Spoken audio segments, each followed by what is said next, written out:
2, 3. Good evening. Welcome to the September 9th Village Board Work Session. This meeting is called to order. We'll begin with the pledge.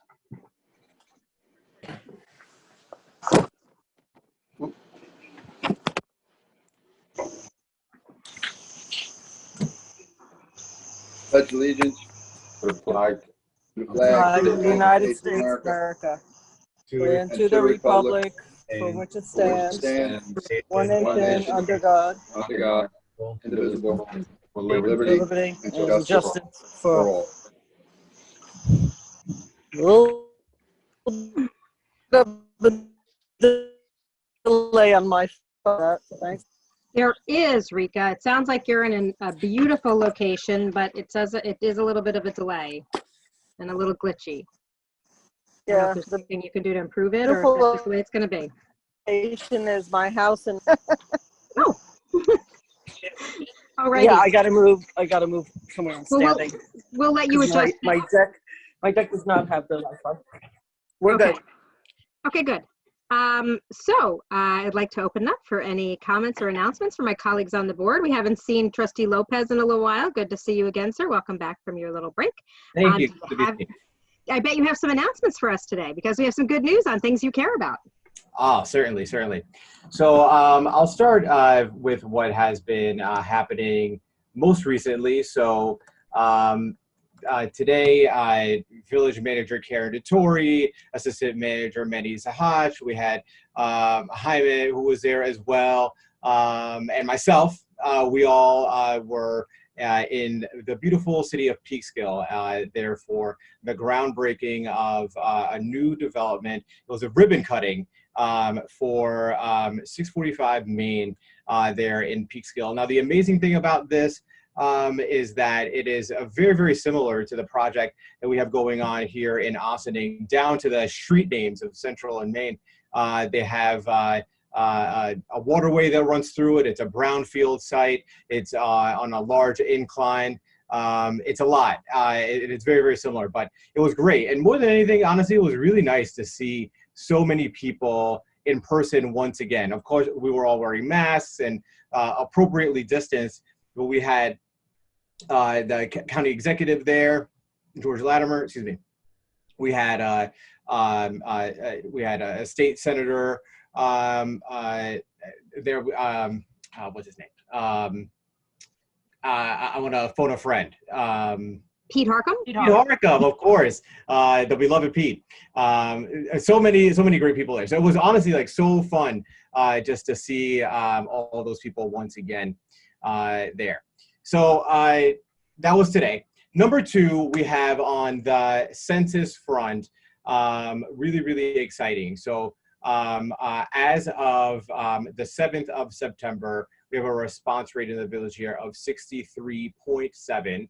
If you compare that to last census, which was 10 years ago, that was 64.7. So we are just 1 point away from where we were a decade ago. I want us to blast past that point and get to 167. I want us to count everybody, including people we didn't count last time. I want to count everybody.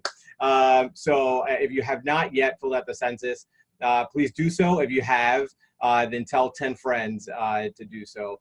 It's money for our community, for roads. It's money for our businesses to be able to come here because they are able to open in places that have clientele that are actually able to use their services, and they use census numbers in order to do that. There are so many things, both large and small, that are reliant on census numbers, and when it only happens every 10 years, it's super important that we focus during this time to get that done. I was also able to watch last week's session that you had in person and online, that hybrid session. I watched the video afterward, and although there are, of course, a few things to work out, it was really great to see you all in person and really trying to make the best of what you had. So kudos for doing that. And that's it for me. So thanks for having me back. Anybody else with comments or updates for folks before we, I'll make a few and then we'll jump into our agenda. Bob, welcome. No, I just coming on to say, no, I don't have anything right now.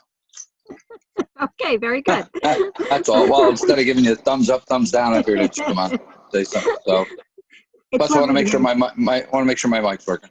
You're ready to go. And we're all ready to go here. Manny or Rika, any comments or remarks? Oh, Rika just disappeared. So Not Manny, for me, thank you. Okay, Manny. Okay, then I will just echo the excitement about the progress with the census. We are now just 1% away from where we were 10 years ago. That's a good place to be. At one point, we did think that the census was going to continue through the end of October. And unfortunately, they dialed that back. So the census counting is going to be done at the end of September. So that means we have just days, not months anymore. And you may have seen, thank you very much, Jaime, for working so diligently and leading our effort in coordinating the census outreach. You may, folks, I just drove today down Croton Avenue and saw the nice banner across Croton Avenue, and I think there's a banner someplace else that I haven't passed yet. Thank you very much, Jaime, for putting that. Are you gonna tell us where it is? I see you moving your hand. I think it's going to be hung out somewhere near the rec center. Okay, very good. And there's also some lawn signs that we've started to see appearing all around Ossining, and those are great reminders for everyone that we have just weeks left to get our numbers up for the census count for all the reasons that Trustee Lopez had identified earlier and we've talked about before. And I just want to invite folks to the Green Up Crawbucky event that is happening September 26th. It's being organized by Green Ossining in partnership with the Ossining Recreation Department. You can register at the Village Recreation website. The event is from 10 a.m. to 1 p.m. It's obviously outdoors and social distancing rules are in effect. There's a maximum number of participants, 20 participants, and there is a real focus for this. It is to remove bittersweet, which is an invasive species. So if you know what a lopper is, then you are just the person to be participating in this on the 26th. If you're curious to learn more about invasive species and how you can address them or how you can help our parks, I encourage you to go on Green Ossining, check it. You can search on Facebook. I posted it on my Facebook page today, or go to the Village Rec Department and you should be able to register for it there. And then the last thing that I will mention is today is September 9th. Friday will be September 11th. It'll be 19 years since the towers fell and the planes crashed in the locations across the East Coast here. There will be a very small program organized for us by the fire department this year. Like everything else in 2020, it's not the program we usually have. It's nothing is business as usual in 2020. Normally, we encourage folks to come down to the waterfront for an evening of thoughtful remarks. This will be a much more scaled back, but an acknowledgement, because it's important that we acknowledge and remind ourselves of what transpired on 9/11, and most importantly, and where we usually end up focusing is the generosity and kindness that we felt for each other and that with the world in the fallout from 9/11, and we have been forever transformed. And this is a year where we are experiencing a collective conscience once again, where all of our minds and experiences we are all sharing a perspective through these collective events that are so all-encompassing in our lives. And I'm reminded of the feelings in the wake of 9/11 frequently in 2020. I'll be sharing some remarks later on this week myself about 9/11, and I encourage you to find ways to share your stories about 9/11 and to listen to other stories. And every time we listen to someone else's story about what you experienced that day, it deepens our understanding of humanity, and it brings us closer together. I am very sorry to not have the same experience that we usually do in Ossining. It is really a beautiful ceremony usually on the waterfront. I look forward to attending as a resident in future years when we're all able to gather together again in a park. All right, and with that, on that somber note, I will say, Madam Manager, can you please kick us off with our very hefty agenda? Debbie, thank you. So first on our agenda, we have Plateau Associates. They are going to be discussing the need for an extension for their waterfront permit due to unanticipated delays. And I will be handing that off to Corporation Counsel Stuart Kahan. Thank you, Village Manager DeTore. I see that we have Nicholas Stellatus from Plateau Associates, as well as Attorney Paul Stone. And it is Mr. Stellatus whose August 17th, 2020 letter is the reason we're here tonight to consider the extension of the special waterfront permit, which was issued back in April of 2019. Mayor, I don't know if you want to invite either Mr. Stellatus or Mr. Stone to address the board for their reasons for seeking the extension. Sure, I'd be happy to hear some brief verbal explanation particularly for the benefit of anybody who's tuning in and has not read the letter from the applicant. Go ahead. Welcome. Okay, good evening, board. Plateau is asking for an extension of their special waterfront permit due to unforeseen circumstances that occurred in terms of getting approvals from both the zoning board, the planning board, and the HPC. They caused delays in getting all of the approvals together and getting the whole project approved, and that slowed down progress on the project. And now with the unprecedented COVID-19 circumstances, that has also caused delays and problems in terms of seeking financing and getting the project fully started. So we're respectfully asking for an 18-month extension of the special waterfront permit, and we would ask you to favorably consider that. I'm happy to answer any questions.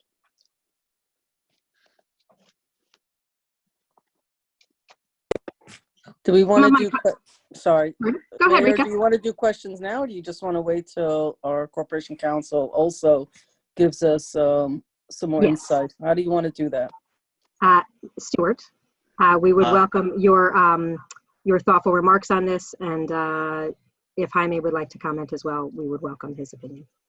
Certainly, Mayor. The Village Code does provide for the applicant to seek an extension of the planned special waterfront permit, which, as I indicated, was granted in April of 2019. Basically, the 18 months is there to afford the applicant an opportunity to obtain a building permit. The waterfront permit is sought in this case because of the zone that it is in and the request for additional density, as is required by the village zoning code for that particular zone.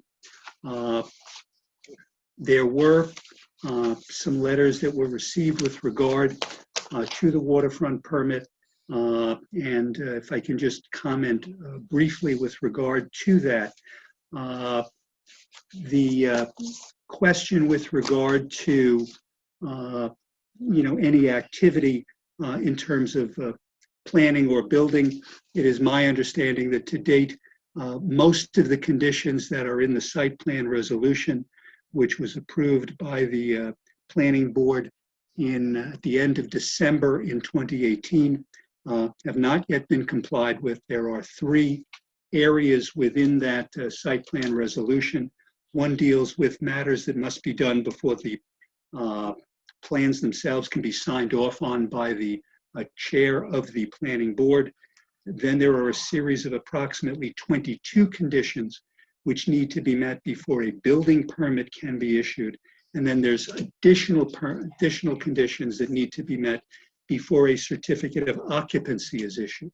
And there are numerous conditions. I think if I look back, if I can just let the board know, I believe there are 48 conditions in the site plan resolution to be satisfied with regard to this, and those need to be done. Many involve communication with the village engineer and the engineering consultants, as well as communications with Corporation Counsel with regard to easements and other documents that are to be provided. As I said, those conditions are all in the site plan resolution. That site plan resolution is still in full force and effect. The site plan resolution makes specific reference to the plans that were submitted back in December of 2018, and that those plans remain, in full force and effect as part of the site plan resolution. There are also there are zoning variances that have been granted. There have been extensions that have been granted with regard to zoning and with regard to the site plan. I should point out, I think that there was a misstatement in a letter that was received from Mr. Wunderlich, that there has been a prior application for an extension of the planned waterfront special permit. That is incorrect. This is the first request for an extension because, as noted by Mr. Stone, that is an 18-month permit. Work through there is still to be accomplished a review of this project by the Board of Architectural Review. That has not yet occurred. And there are other, as I said, conditions, some of which relate to a trail involving Crawbucky, others of which involve the property leading up to the proposed development. So there is a good deal of work that is to be done in those regards. And again, the permit that is being issued, that was issued by this board, is in anticipation of a building permit being issued. And as I've noted, there are approximately 30 conditions to be met even before a building permit can be issued. And those permits and those conditions remain pretty much all outstanding as of this date.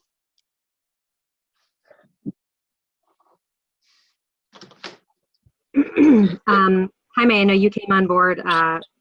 This is a project that's been around for a number of years. Is there anything you'd like to call to our attention? I think that I have had an opportunity to read in on this project, and there's quite a bit of history here. Obviously, the applicant made some really poor decisions on tearing down the Brandreth Pill factory, which have created a lot of hostile feelings, I think, within the community, obviously. But those issues aside, not extending this is more likely to lead to this property not being developed over the long run than extending. I think that the desire by the applicant to extend this is what's most likely to get this property back on the tax rolls for us, essentially, and have it yield money for the village down the road. So despite the fact that I know that there have been some letters from the public opposing the extension of this project, I don't think that their request is unreasonable to ask for an additional 18 months. Personally, and I think that if the desire is to gain more in taxes over the long run, that we're much more likely to see more taxes in the village if they are granted that 18-month extension. Yeah, I think that's a pretty, simplified version of what the cost-benefit analysis would be of any development anywhere in the village at any time. But I did want to ask. So I guess it's October when this will expire. Then there's also approvals from the planning board and the zoning board. Are those expired already, or when are they anticipated to expire? I don't have the dates in front of me, Mayor, but I do know that both were granted extensions. Both because zoning, as you know, is a 6-month period for the variances. Those have been granted once, perhaps, I think even twice, and fairly recently, if I'm not mistaken. And planning board, similarly, they did grant an extension of the site plan. That's an extra year. Yeah, so they're somewhere within the site plan approval, because I think the original site plan was approved at the very end of 2018, right? That would be correct, Mayor. And if the zoning board approval came shortly after that and they extended it twice, then they would be coming up on their 18 months then, right? Yeah, so the limitations on the site plan approvals last, you get the original approval for a year and you can get 2 additional year-long approvals. The zoning board has no sort of end, but the second extension of the special permit here would essentially yield it to the normal amount of extensions that you could potentially receive under site plan. After 3 years, they would not be able to come back for another extension. I don't believe they certainly wouldn't be able to get site plan approval. So this is kind of the end for them. So help me understand, I believe Stuart said that there are 30 conditions that need to be met before the building permit can be, before they can pull the building permit. And has there been, we may not be aware of any progress toward those 30, but has there been progress toward those 30 conditions? Yeah. Well, I don't know. Do you want me to respond, Mayor, or yeah, I mean, I don't want you to go through a list of 30 conditions. I would like just a general sense. Just to correct it. Please. Oh, to correct any misimpression, I mean, Mr. Kahan is right that there are a number of conditions that need to be met, and each of those separate boards have carefully scrutinized those conditions each time we've gone in for approval with them. So we have sought to comply in good faith with all of the conditions which are fulfillable prior to putting a shovel in the ground and having the departments come and examine the site. And so preliminary conditions have been substantially complied with, and each of those we've been examined by each of the boards on whether or not we're up to date on those. So. You've been granted extensions and have all of your approvals, but you've not yet pulled your building permit. So I guess I'm wondering what's going on. Okay, well, just to explain, just right out of the gate, this permit was granted in April of 19, and we couldn't get a certificate of appropriateness until the Zoning Board of Appeals overruled what the HPC. The HPC had basically told us they're not going to approve anything and stall the project. So we had to go to the ZBA, and the ZBA overruled their refusal to grant the certificate of appropriateness. So we lost 7 months out of the 18 right there, just being stalled on doing that. We have tried to comply in good faith. We've tried to do everything we can to navigate all of the problems that have arisen, and we were ready. We were poised to go into full-scale construction as this year began, and then we ran into the COVID problem. So that has been our biggest setback today, Ms. Mayor. It's Madam Mayor is the title. Madam Mayor, I'm sorry. Just I'm not married to the mayor. That would be what the missus means. I only got 3 more months of this, so I'm going to help you out, Rika. So help me understand the chain of events. You said in April was when you did not get when the HPC rejected your request for a certificate of appropriateness, and 7 months later that was overruled by the ZBA. So that was, sometime November, December. Right. I don't know exactly when the HPC denied the certificate of appropriateness, but the approval here that we're talking about was granted on April 3 of 2019, but we couldn't do anything with it without having the other piece of the puzzle completed, and it took a number of months to get that done with the ZBA. Yeah, and I as I recall, and we had some internal back and forth with email, and I think that staff is going to have further conversations. One of the topics that we discussed, and my colleagues who were on the board last year, I welcome you to help me with my memory, or staff, because we have had some exchange on it.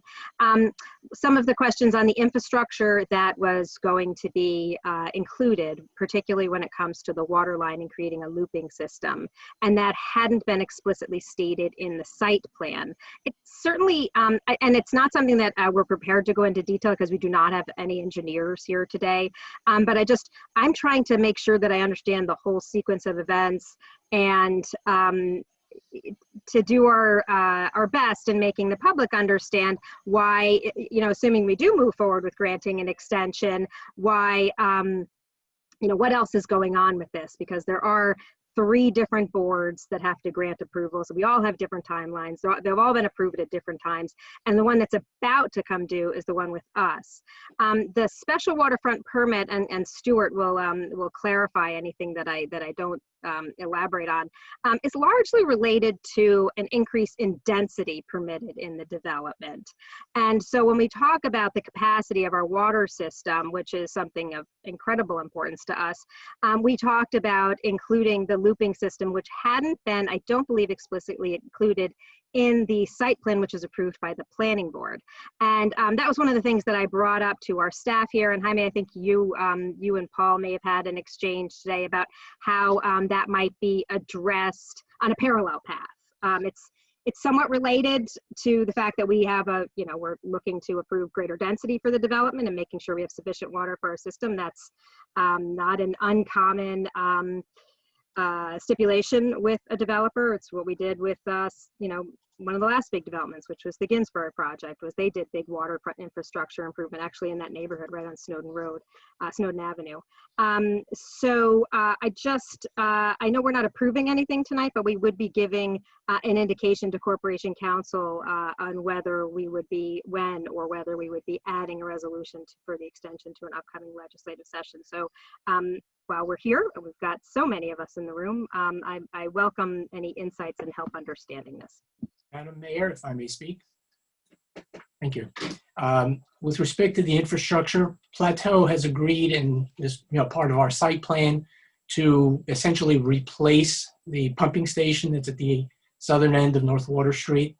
We're making tremendous, huge infrastructure improvements and providing a pedestrian-friendly and safe pathway to get closer to Crowabucky Nature Preserve. None of which have factored into additional density bonuses. I'll remind the mayor, the density bonuses that we were granted were because we're doing a green development, so it'll be very sustainable, and we're very proud of the sustainability initiatives that are designed into Hidden Cove, and for providing an affordable housing component, the 10%. So those were the two density bonuses. The additional infrastructure, millions, $1.5 million, $2 million worth, we haven't priced it out just yet, were imposed on Hidden Cove, and there were no density bonuses provided. The loop system that you have spoken to, the engineers have evaluated that, and although that might be beneficial for other properties, it's not essential for the Hidden Cove development. So in many respects, I would say that's why it's not in, specifically stated. Certainly if there's an ability to cooperate and integrate and coordinate the infrastructure improvements for the village to expand on them, we're always trying to be cooperative and work with the village. We're very proud of what we have designed for Hidden Cove. I think, as because I've spoken with you about this, a lot of the purported history, and Mr. Martinez certainly speaks to animosity. I would venture to state that the animosity is limited to a very small core group of individuals who have personal agendas. It is not a generic, people who understand and know the program. Unfortunately, we aren't residents of the village. I live in Pleasantville, so we're neighbors, but we're not Ossining residents. And our voice is not heard in terms of what Hidden Cove has gone through to get to this point. We are trying to move this project forward. We have delivered to Counsel Kahan, that information, those items that we have completed.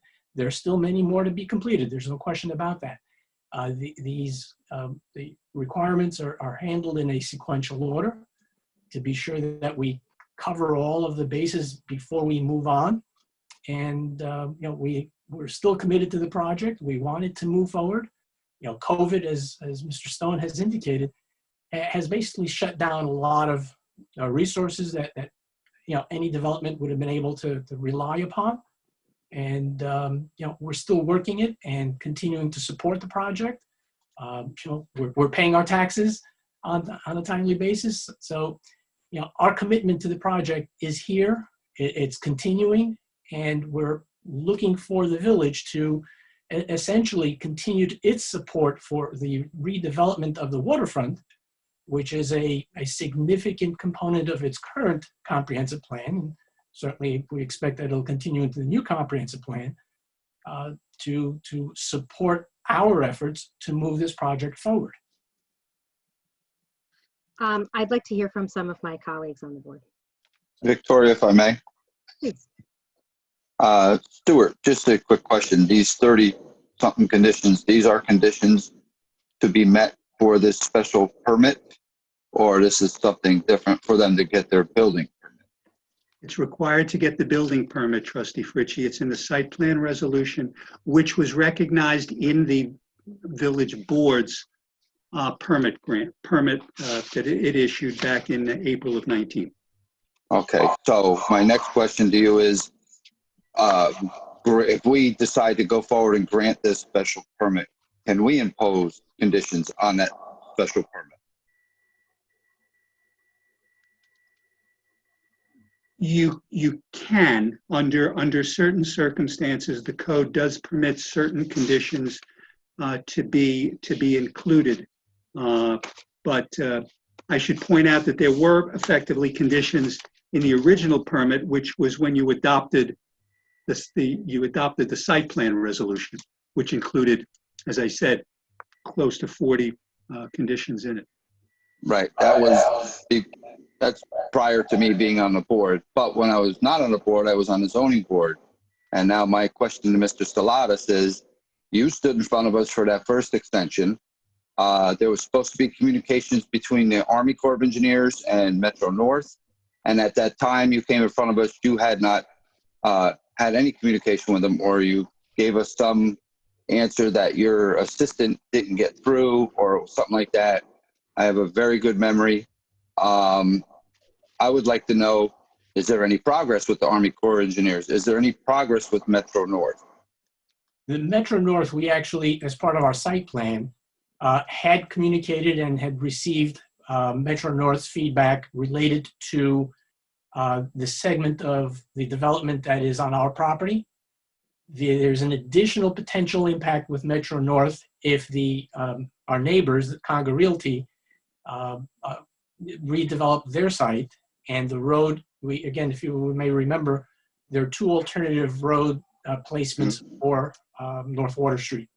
The center option, which is where the road is currently located, and a westerly option where if the Conga Realty removes certain buildings along the next to the rail tracks, that we would then build the road adjacent to the tracks. At that point, Conga, as part of its development, would have to approach Metro North for access during the construction along its length of Metro North tracks. The Army Corps of Engineers, we have had issues in attempting to get contact. Unbeknownst to us, but which we recently found out, the Army Corps, because of COVID, has changed its protocols.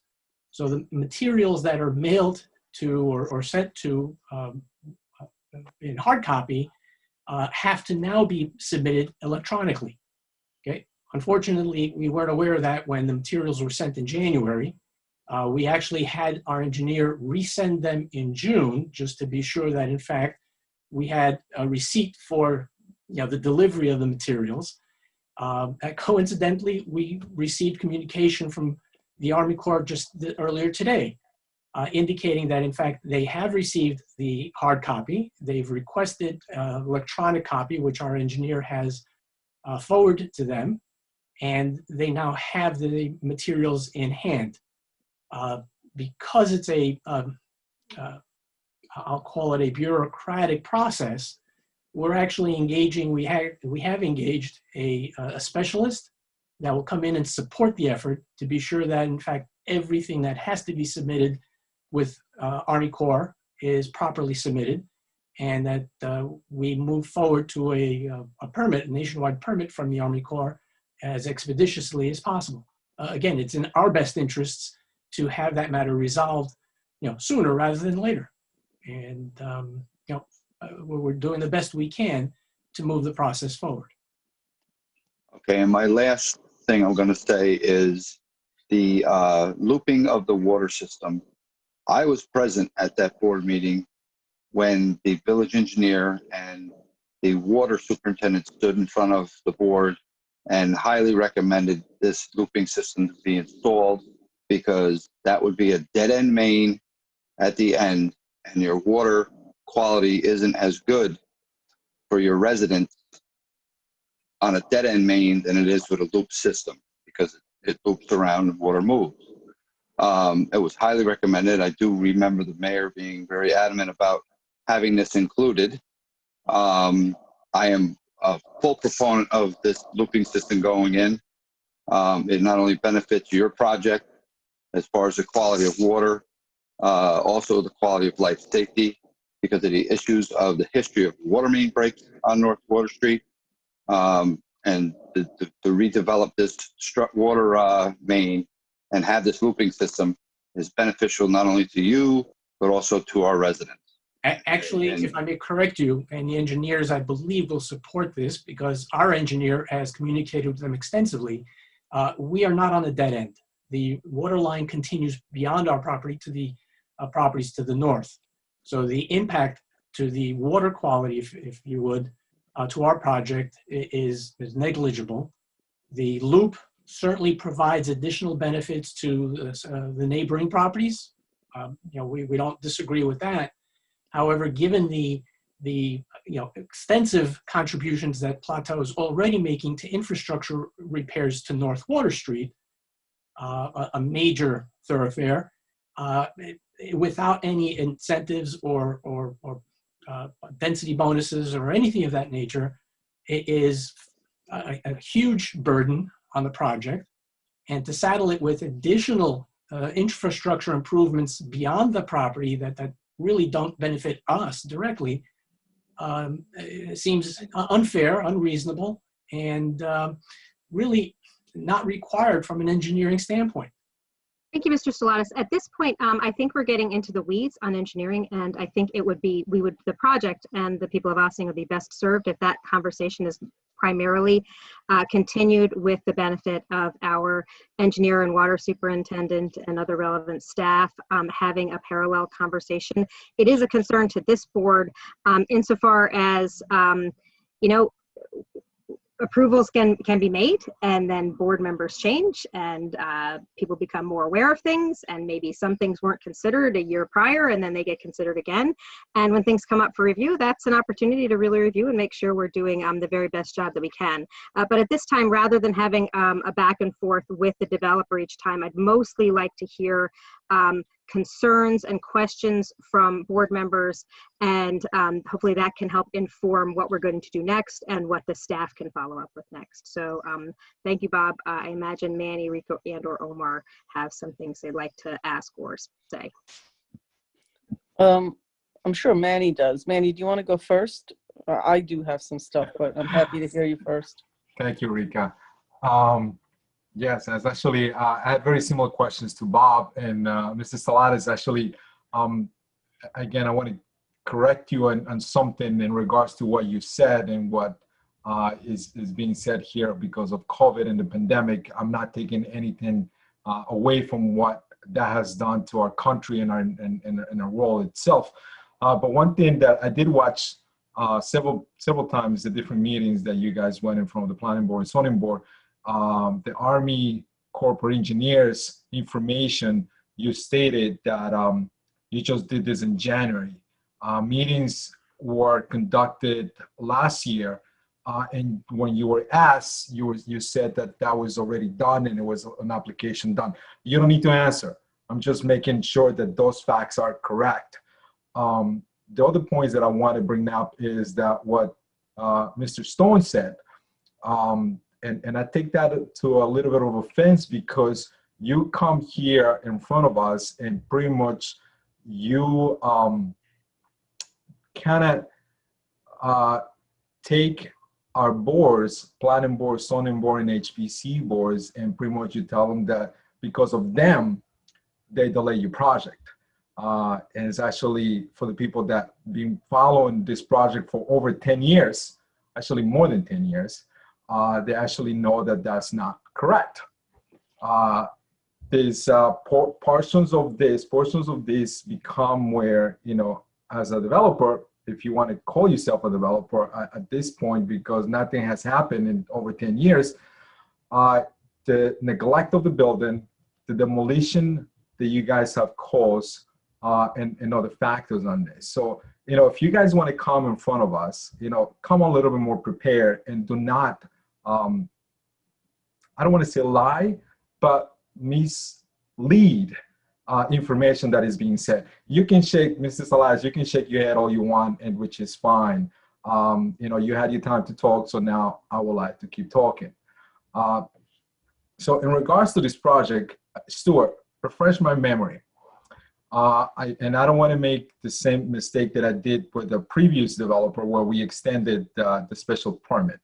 On this 18 months, I want to be sure we do have that opportunity, I guess, to cancel the extension if we don't see that this project has, in good faith, has moved forward. To review a 6 months provision that we had that we could do, like very similar to what we did last time. And some of the provisions, and obviously on the previous project, we based on what the zoning board had made for them. What do we agree last time with this project came in front of us? What are the resolutions? What is the main resolution that we could have on this? And Bob, that will be something that we can modify if we feel like it's appropriate for us to modify. If we don't feel that this extension of 18 months is suitable for this project. Well, Trustee Quezada, one thing the board could do, and it has done this in the past with other developments, is when an extension request comes in, you may grant the extension, but for a far shorter period of time. There is no 18 months is the outside. It need not be 18 months. You can do it far shorter. You are correct that the board could determine that it does not wish to extend at all. But if the board chose to extend, it can extend for a shorter period of time. The village code does provide under section 270-54C that the village board, in approving any special permit, shall require conformance to any supplementary requirements applying to such uses generally, and may establish such other conditions or limitations upon the use or characteristics of the use which are reasonably related to the public health, safety, and general welfare, and as may be necessary to carry out the intent of this chapter. I would want to, before making a definitive comment as to what additional types of conditions could be imposed in what would effectively be a new, an extension or a new permit here, I would want to just make sure before I communicate to the board as to exactly what you could do. But I do want it known that there is that provision in the village code with regard to such conditions. It also provides in subsection F the requirements or conditions imposed by this chapter for any special permit use shall not be waived or reduced by the village board and shall be considered to be the minimum requirements for any authorization hereunder, except that the village board may authorize further application and action by the zoning board of trustees. So the point is that you can grant a permit for a shorter period of time, and you do have the ability to put certain conditions on, and I would just want to be able to report back to the board as to the nature of what those conditions would be. But in terms of shortening the period, this board has done this in the past with one development that I can think of in particular, where in fact, when the applicant came back each time, those extensions were in fact shortened, up to, I believe, the point of it was given 1 month. So that is certainly something that this board can do. It can also direct, periodic reporting to this board as to the status of the particular project, which again has been done by this board on other such permits. Thank you, Stuart. I just have 2 more questions. Stuart, is there any way that you can follow up on what Mr. Saladas said today in regards to the Army Corps of Engineers? I just don't I want to make sure that, that they did apply. I know someone foiled information a while back, and that's when it was discovered that there was no application at all. So is there any way that we can confirm that in our end, make sure that that's actually the case?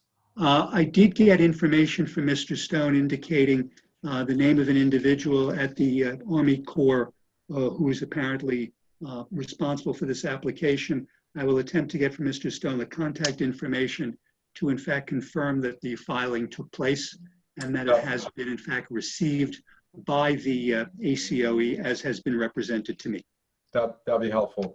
And I guess this is my last question for now. I'm sure the members have more questions. Are you guys planning to sell this property? And I know this is irrelevant. It has nothing to do with the special permit within itself, but are you guys planning to sell this property?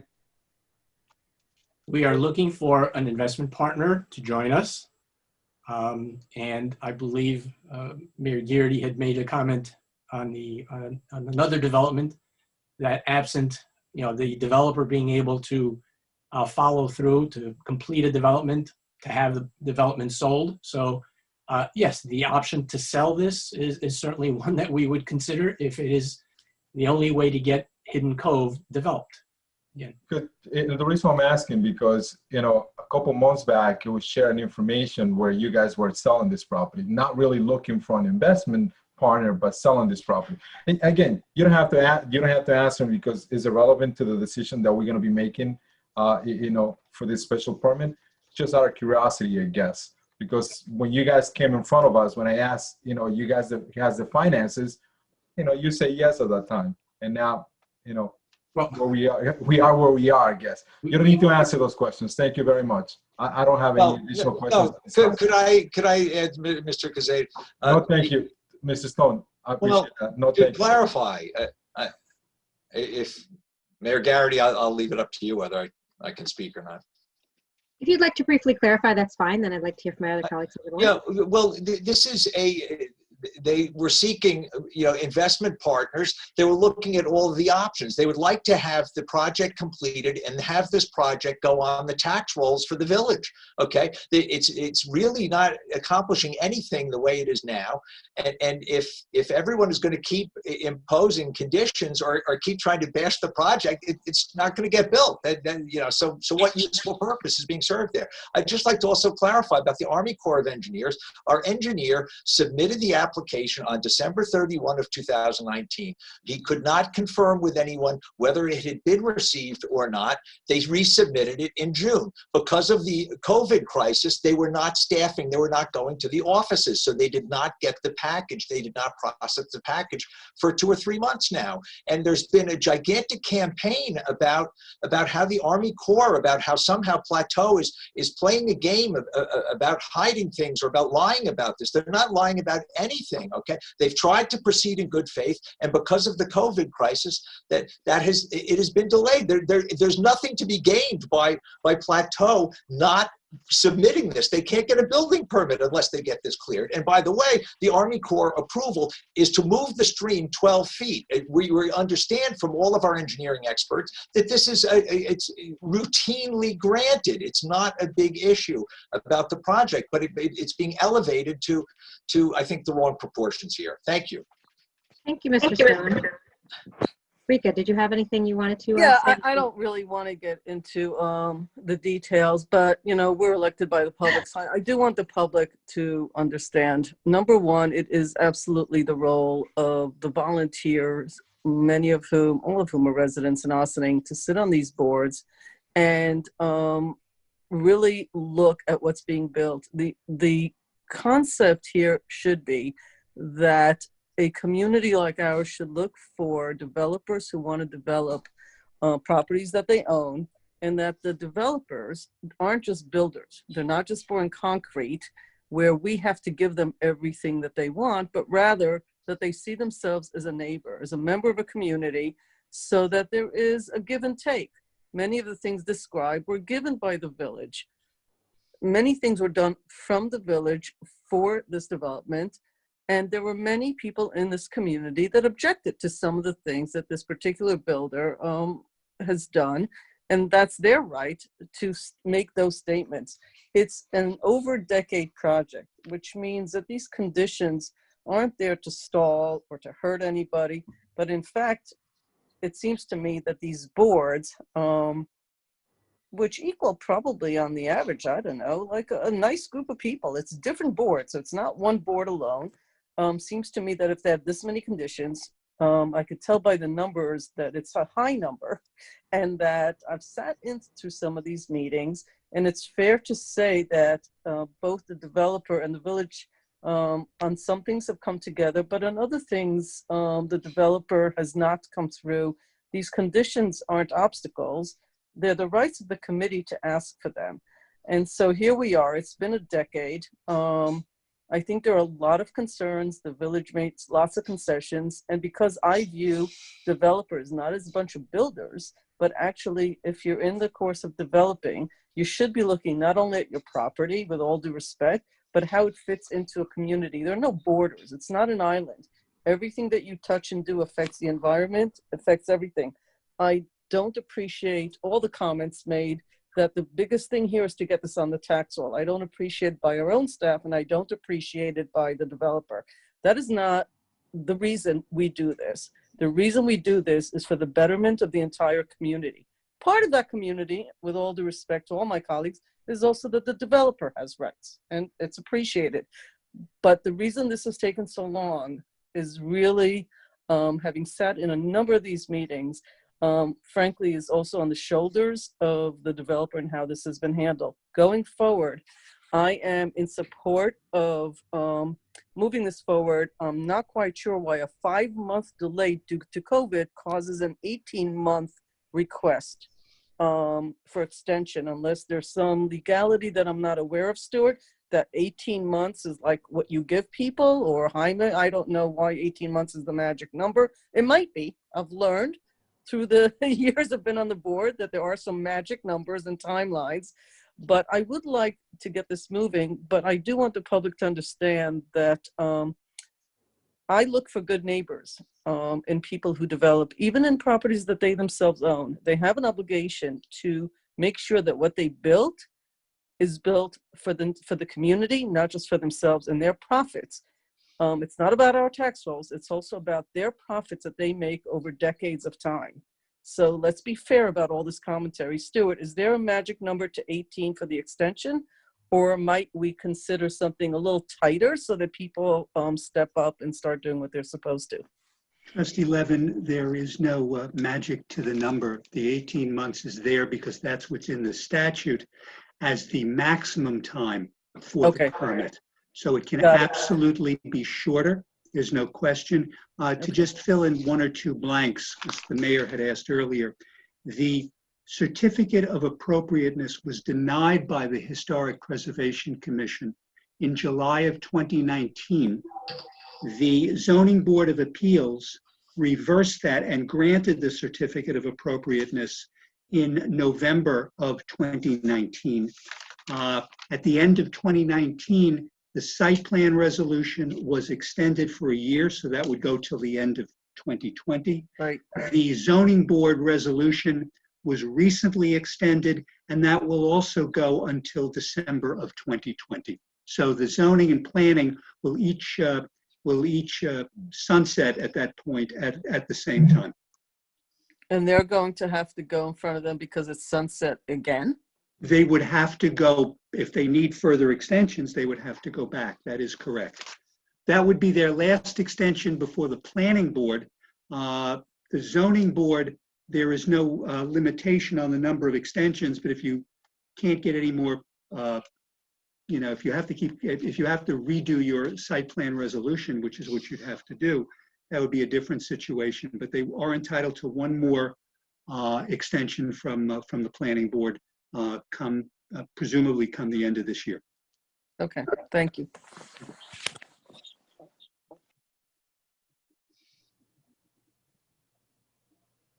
That's it for me, thanks. Trustee Lopez, did you have any questions or comments? I do not. I think it's all been said. Great. Okay, Stuart, thanks very much for the dates on the expiration. That's very helpful. And so come the end of this year, the site plan approval from the planning board and the approval from the ZBA, which is the ZBA anything other than the certificate of appropriateness? No, they issued 3 different variances, Mayor, with regard to size of building, closeness to a particular watercourse, and there's a third that I apologize, I'm just not remembering right now. So there were 3 specific area variances that they granted. And they're all on the same timeline, so they're all going to expire. Yes, all granted the same time. And so then the ZBA is likely to then renew it for, to extend it for 6 months. So then it would expire again in June of 2021. Yeah, it would, again, they'd have to come back to the ZBA, and the ZBA would have to, make a consideration at that point. But that's true, then it would be an additional 6 months. Because Stuart, the 6 months is the maximum, is that right? For the zoning For the board, ZBA. trustee, that is correct. Got it. Thank you. But Stuart, if I may, when we reversed it, HPC, I'm just going to get this through quick. We went through the conditions that the HPC asked. We went through the conditions and we gave them a list. Mr. Stellatus agreed to, and I believe you read the list, and it should be in the minutes of conditions that we were expecting him to adhere to when we granted him this extension. Trustee Fritchie, I just don't want to mix apples and oranges. When you're talking about the extension, you're talking about the variances. The certificate of appropriateness that the ZBA granted is if you're talking about that, you're right. There were a series of. You're right. I did read that into the record directly from the resolution. That's correct, and that was back in November of 2019. Correct. Okay. Right. I just wanted to get. All right. Thank you. So is there next steps? Stuart, Enrique, I'm sorry. Before you answer that one, so you mentioned that the planning board, the last extension will end at the end of the year. That's the last time that they could get an extension. What happens after that if this process, if they don't do anything after that? They have to reapply. And if they have to reapply, what does that look like for the zoning board? Do they have, I'm assuming they have to reapply with the same conditions, same site plan? And won't that counter affect the zoning board resolution of the variances that they have? Well, let me answer it two ways, if I might. We had another project that you'll recall where their approvals lapsed. And that project came back to the planning board. And effectively what it was they repackaged exactly what they had done before.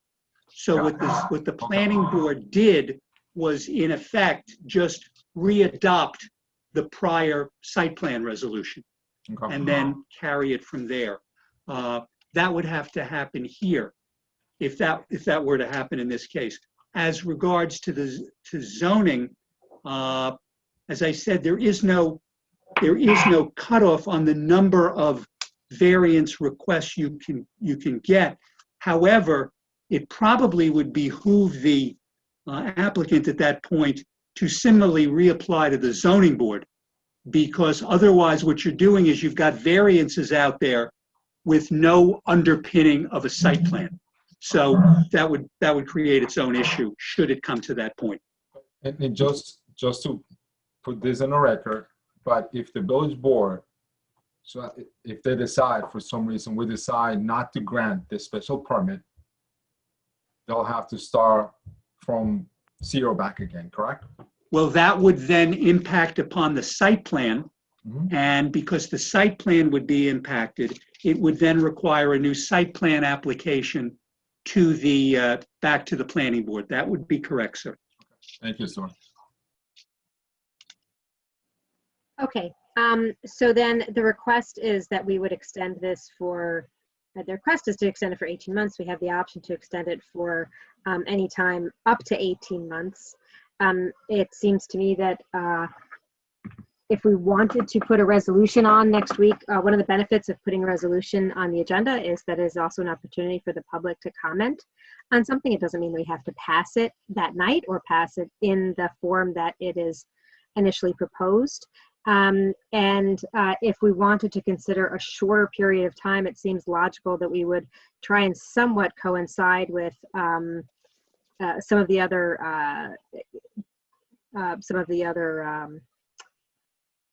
expirations. So the next one would be, I mean, the end of the year is only 3 months away, so that seems silly.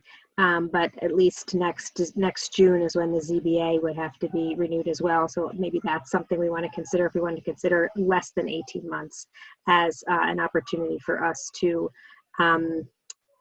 touch base and see how things are going if we want to move it forward. But the other thing that I'm particularly concerned about is I think that there's definitely not an agreement about the necessity or the value or the implementation, the requirement of the additional water infrastructure that we discussed at length last year, and that was raised again by me with staff. And so I'm hesitant to move forward without at least there having been a conversation between with our engineers and the developer about that particular topic. And Stuart, I was really pleased. Thank you for your quoting from our code on what is acceptable or appropriate, not only the shorter extension, but I guess the question would be, is the water looping an appropriate reason for that to be an additional condition on the special permit? And that's something I'd like some clarification on, and I think that that's not going to happen tonight. So it might be premature to put a resolution on for next week, unless others feel differently. Stuart. I was going to say, Mayor, if I might suggest, we could continue this next week under continuing business without a resolution, because since the applicant made their request to extend their permit before the permit runs, the usual practice that the land use boards have followed, and this board has done that on other permits as well, is to effectively say, well, they got it in before the date runs, so we would have a legislative session on the 16th, and the next, I believe, is October the 7th, which would be technically, I think, 3 days after the expiration of the 18 months. But this would at least allow us to have additional discussion next week if we wanted to, and even potentially on the 23rd if we had to come back to it, and then have a vote on the 7th with regard to any extension as determined by this board. So we could continue the discussion next week without an actual resolution, but at least go forward from that point. That sounds great. That seems to make a lot of sense to me. Does everyone else agree that we'll have a continuing business discussion, see where we are a week from now? That is a legislative session. We'll have another work session on the 23rd where we could theoretically, again, discuss it further. And though our next legislative session is 3 days after the expiration of this, it would still be acceptable at that time to have it be deemed an extension. Works for me. Okay, great. Nod, thumbs up, anything, if everybody is comfortable with that. Great. Okay, so that seems like the right course. Thank you very much, Stuart. Thank you, Mayor. Moving on to item number 2 of the evening. Thank you. Good evening. Thank you to our guests. Karen. Thank you. Next, we have our treasurer, Dale Brennan, to present a 2020 general fund review with an analysis of revenue and expenditures and projections for year's end. I want to take this moment to say that Treasurer Brennan has done a remarkable job in yeoman's work getting our new software up, which she'll be talking about following the budget analysis, and also taking over her new role as treasurer during a very tumultuous time, as you all know. This has been a year where we've kept really, not that we don't every year, but we did have heightened concerns because of loss of revenue due to the pandemic. So naturally, in times of lost revenue, you're very, very conscious of expenditures too. And keeping a tight leash on expenditures, watching, monitoring revenues has been an ongoing daily event, and we have what I think is a good report of where we are right now, where we'll be at year's end, and really a testament to how well the finance department and the staff at large has worked to be efficient during these times when we are often called to do more with less. Thank you. So with that, I will turn over to our treasurer, Gail Brennan. Thank you, Village Manager. Good evening, Mayor, Village Board. Nice to see you all again. Maddie, if you would be so kind to start the PowerPoint.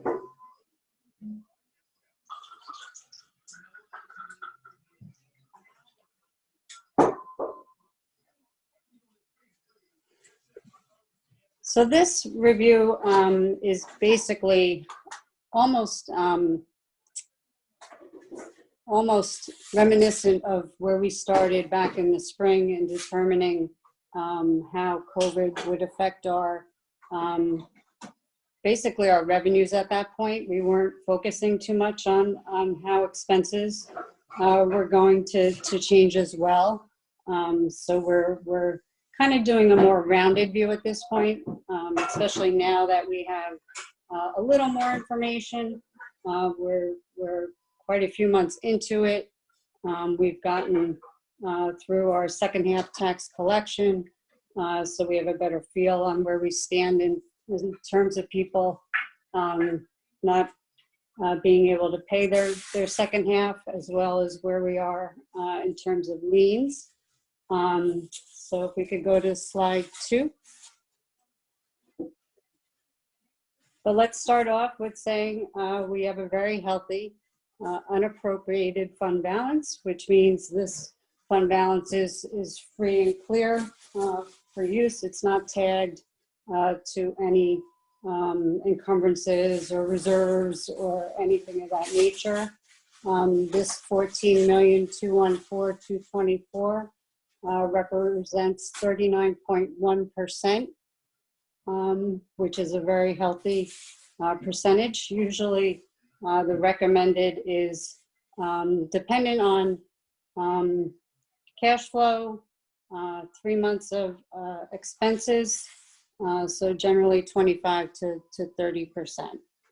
So we're doing very well at 39.1, which Rob Danielle will, I'm sure, attest to when he comes on September 23rd to address the board. So if we go to the next slide, when we were first going into the COVID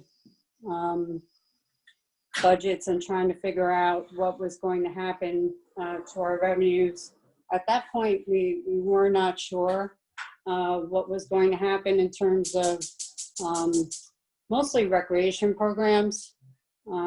We did have a feel for with the courts being shut and parking being down, so we had a more feel for that end of it, but we were not sure what was going to happen in terms of recreation.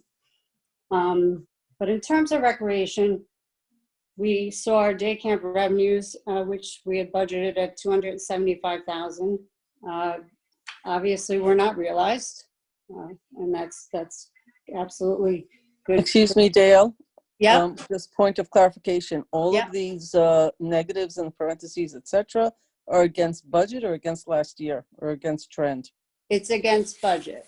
Against budget. Yep. So this is. I don't need it for today, but I would like to see to have context. Like all these numbers done against last year, please. You don't have to do it now. Just you can send them to me. It's not Right. just my own info. Oh, absolutely. And Yeah, Thank you. Trustee Levin, we'll send it. It's far more detail because the way we had to run it is consolidated, but we can do it we can give you that, but it'll be much more granular detail. Yeah, it doesn't matter, granular or apple to apple. I just like to have context. That's all. Sure. Absolutely. Thank you. Yep. Perfect. So with camp fees, it is a program that does generally run in a deficit.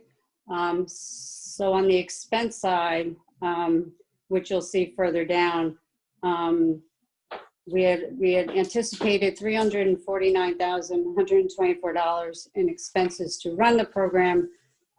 So essentially, we came out, a little ahead on that one. But unfortunately, some other programs, like the after-school program, the swim programs, that we could not continue to have, going on, resulted in a decrease of $403,284 in revenue against budget. Justice court revenues, we knew were going to be down. They did go down further because the courts were closed longer than we had anticipated. So we're seeing a reduction of $241,317 in that category. Penalties on taxes are down. Part of that is contributable to, and we'll see that further into the presentation, that we do have more open collections for 2020 over prior years. Generally, at the point that people pay their taxes and they pay the penalty is when the penalty is recognized. We don't recognize it on an accrual basis. Building department revenues, we're showing a slight decrease for parking, the tags, the municipal lots, the parking meters, which we anticipated was going to happen, and the station parking. We're showing a reduction of $81,988. I'm taking the PEG access revenues that are over the budgeted amount because those go to a reserve account. So I did not want to mix them in as being an amount received over revenue. Snow removal, county and state, anticipating that we had a very mild beginning of the year and received no funds at that point, and potentially it hopefully is mild through the end of December, which relieves our snow costs on the expense side, but also impacts our revenues. Insurance recoveries, which is stop loss reimbursements, are over budget. Sale of surplus is anticipated to be over because we do not budget for that every year. So anything that comes in is extra. Mortgage tax is trending high. So we're anticipating an additional $40,000 in revenues for that. Is mortgage tax also, I'm sorry for interrupting, Dale, just again, point of clarification. Mortgage tax is refinance and purchases and selling, right? Yes, that's correct. But it's also refis, but you don't delineate, you just throw it in one bucket. Yes. Okay, Yep. thank you. Yep. Oh, absolutely. Feel free to pop in anytime. I always do, Dale. Thank you for the invitation, though. No, just pop on in. And then rental of property, we're seeing more, especially we had an increase with the kiosk rental down at the water. Good job on that, Maddie. So that's showing an increase of revenues over budget. So at that point, we're showing a negative overall of $834,970 from what we had anticipated receiving.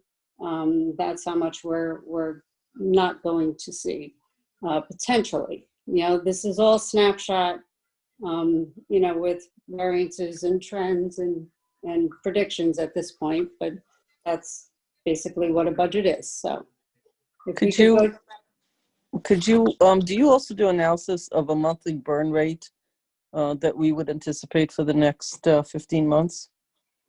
I have not done that, but we could.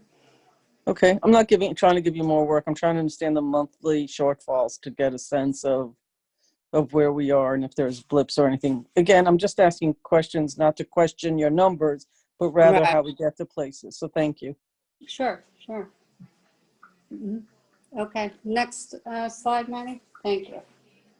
So now the next slide addresses where we are in terms of taxes, because one of the sneaky things that can happen if you're not keeping track of it is at the end of the year, 60 days subsequent collection in February, we have to make an entry, either a positive or a negative, to our tax revenues, dependent on what our tax receivable is.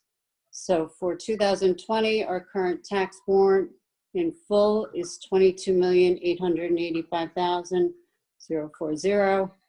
As of 9/8, we collected $22,144,762, which leaves $740,278 of uncollected 2020 village taxes at this point. Added to that is our open liens. Our current redemption date we originally had for June. We had to resubmit because of COVID. We have done that, and we have a new redemption date on our 2018 liens of October 14th. So I'm hoping that both of those numbers go down. You know, as people pay those liens, and they have to pay in reverse chronological order, which would mean if they had 2020 taxes open, they would have to pay those first. But if at the end of the day, Sorry, Dale, before you jump into that one, I just had a quick question for you. So you send us a spreadsheet as well, a PDF, in regards to pretty much, you know, the general fund revenues and stuff like that. So I'm looking at the real estate property. You know, what we adopted on the budget modification in the year-to-date revenues in here, and then the 2020 balance. So just, could you help me out understand this number in here? right. Because I'm a little confused at 22,144,000. I don't see that number on the PDF that you send out. It seems to me in here that, you know, we only have a 2020 balance of $1,122.14. Right, exactly. Good point, because we operate on a modified accrual basis, which means for tax revenues, our water bills, we recognize the total revenue at the point that we bill it, and it becomes a receivable.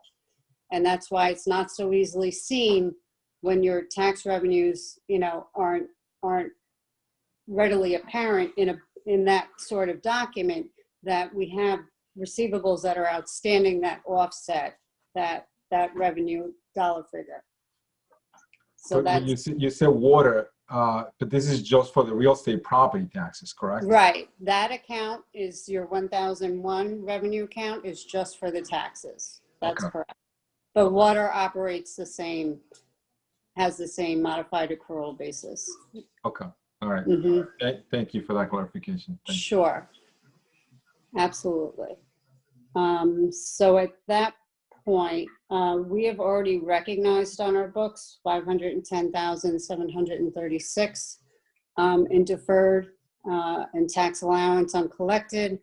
In order to cover the balance, we would have to then take $652,289 out of that revenue account, the 1001 account, and apply it to our balance sheet account to cover for the uncollected amounts.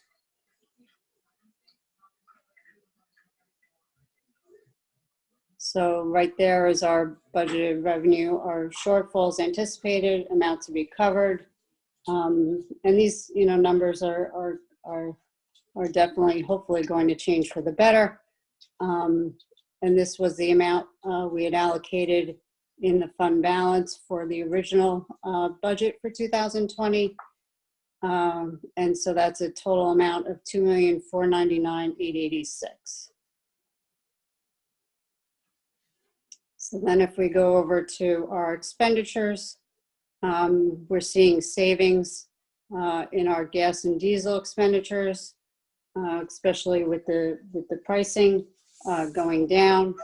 Our heat expenditures are down 25%. We have personnel services, that's savings showing of 531,067. And then we also have part-time savings of 395,485. Overtime expenditure savings at 125,509. Recreation program savings of 187,518. We do have contingency that we have not touched of 374,274. Savings on FICA, Medicare, MTA taxes, retirement, health insurance. We should see a slight savings. We do for health insurance and workers' comp have a 3-month lag into next year because that's the timing and how things come in. And also a savings in workers' comp. So we have a total estimated expenditure reduction of $2,575,396.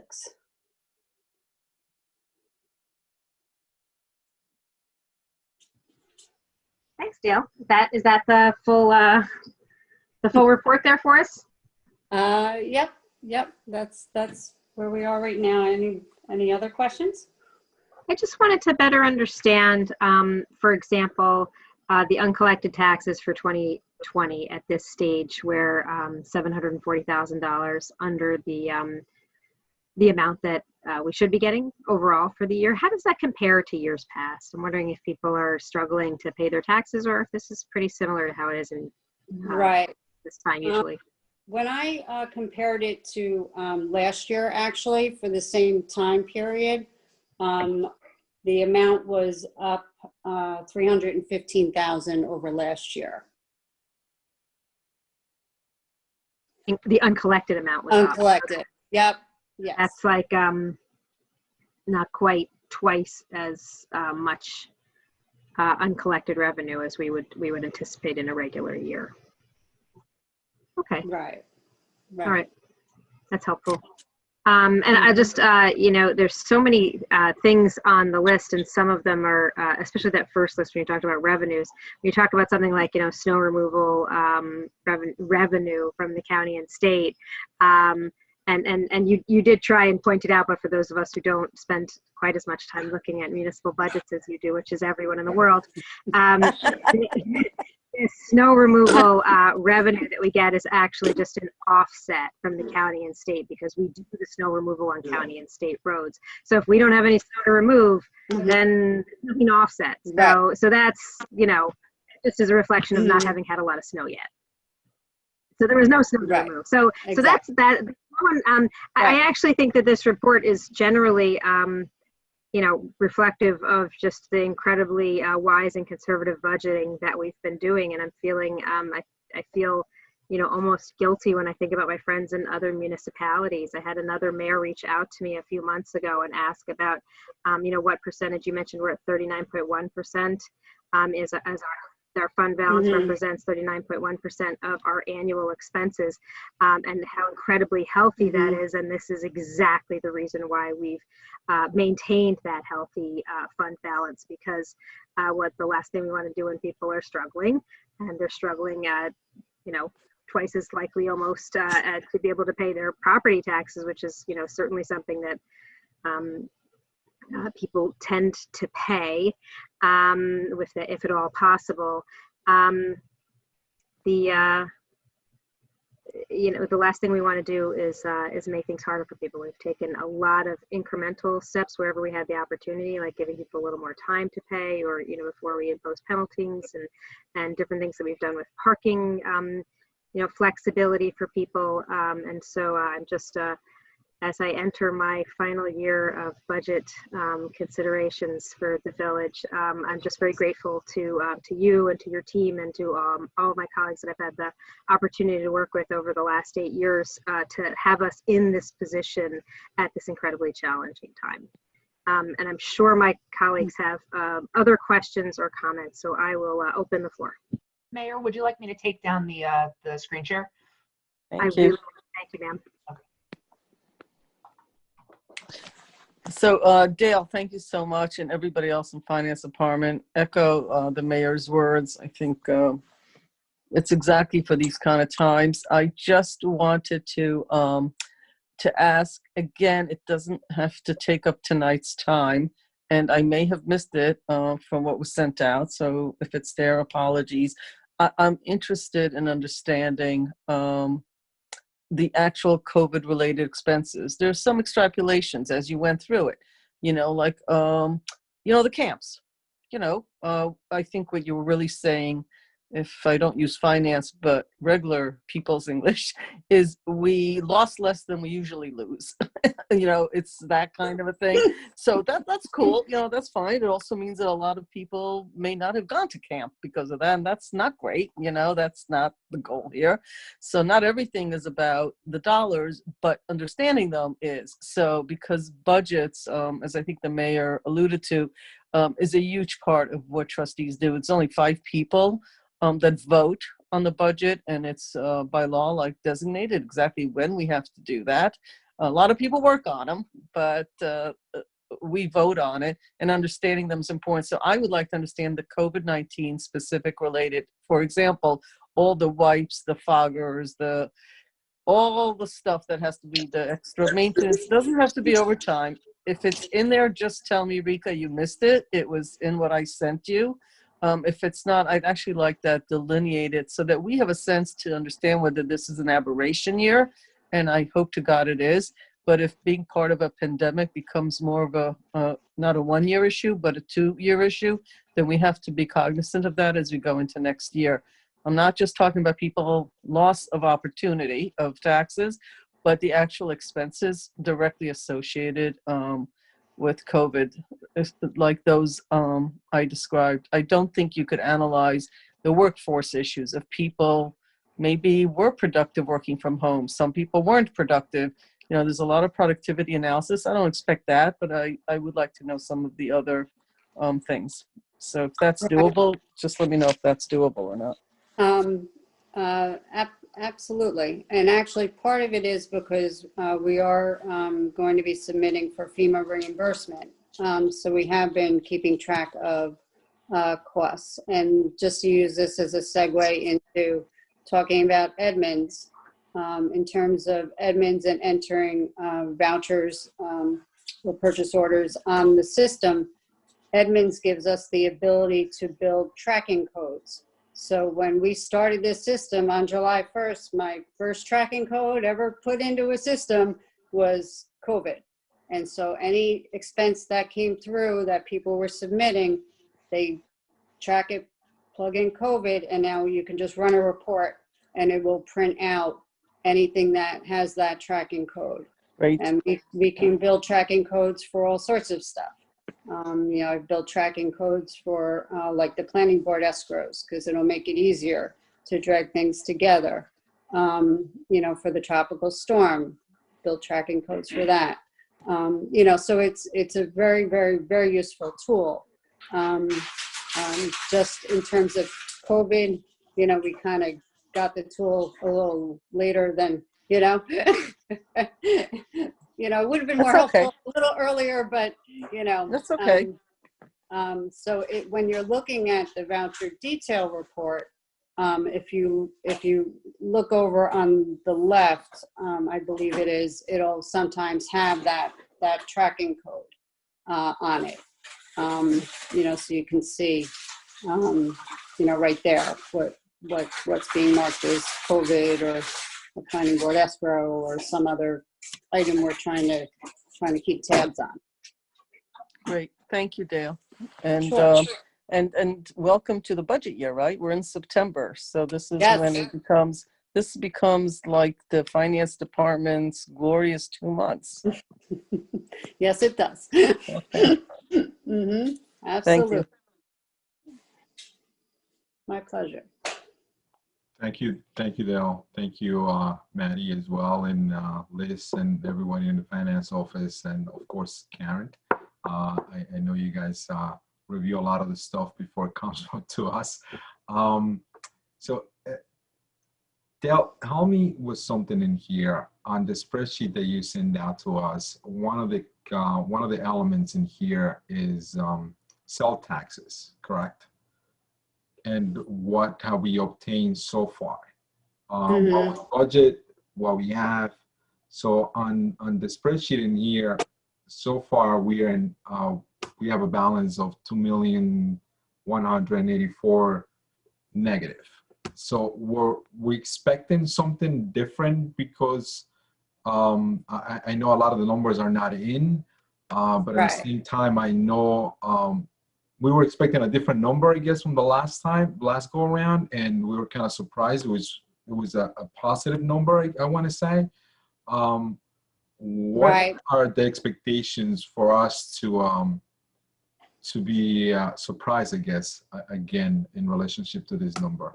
It could be a good surprise. It could be a, not so good surprise, obviously. So. I am anticipating that we will hit our budget number that's showing of the 4,559,565. The amount you see there is representative of 2 quarters. Yeah. One of which was the second quarter, which basically would have been the hardest hit quarter we would see. Hopefully, fingers crossed, going into the third quarter, July balance compared to last year in terms of sales tax put out by the county. July was up 29.24% over last year. So I am anticipating that we're going to be able to hit our budget number. Okay, that would be helpful for us to see that, obviously. I'd actually done an analysis on it, so we can send that out. That'd be helpful. I mean, there's a bunch of the items that I know that budget related in regards to the time of the year that we are right now, that we're probably expecting to obtain some of the stuff for the IMA with the town, some of the stuff that is, I want to say, in the negative number, but I know it's common, so I'm not, they're kind of high numbers as well. Obviously, the one that I'll be interested to see is relationship with the fines with the building department and planning. Since that now that the courts are in a way open, that's something that will be interesting to see what happens at the end of the year in next year, I guess. Right. Yep. We did receive the July report, but I don't think July, was a full month for them. So I wouldn't want to, Sure. I did make an anticipated number for the end of the year, to try to gauge, but it is just, an estimate based on the information at hand.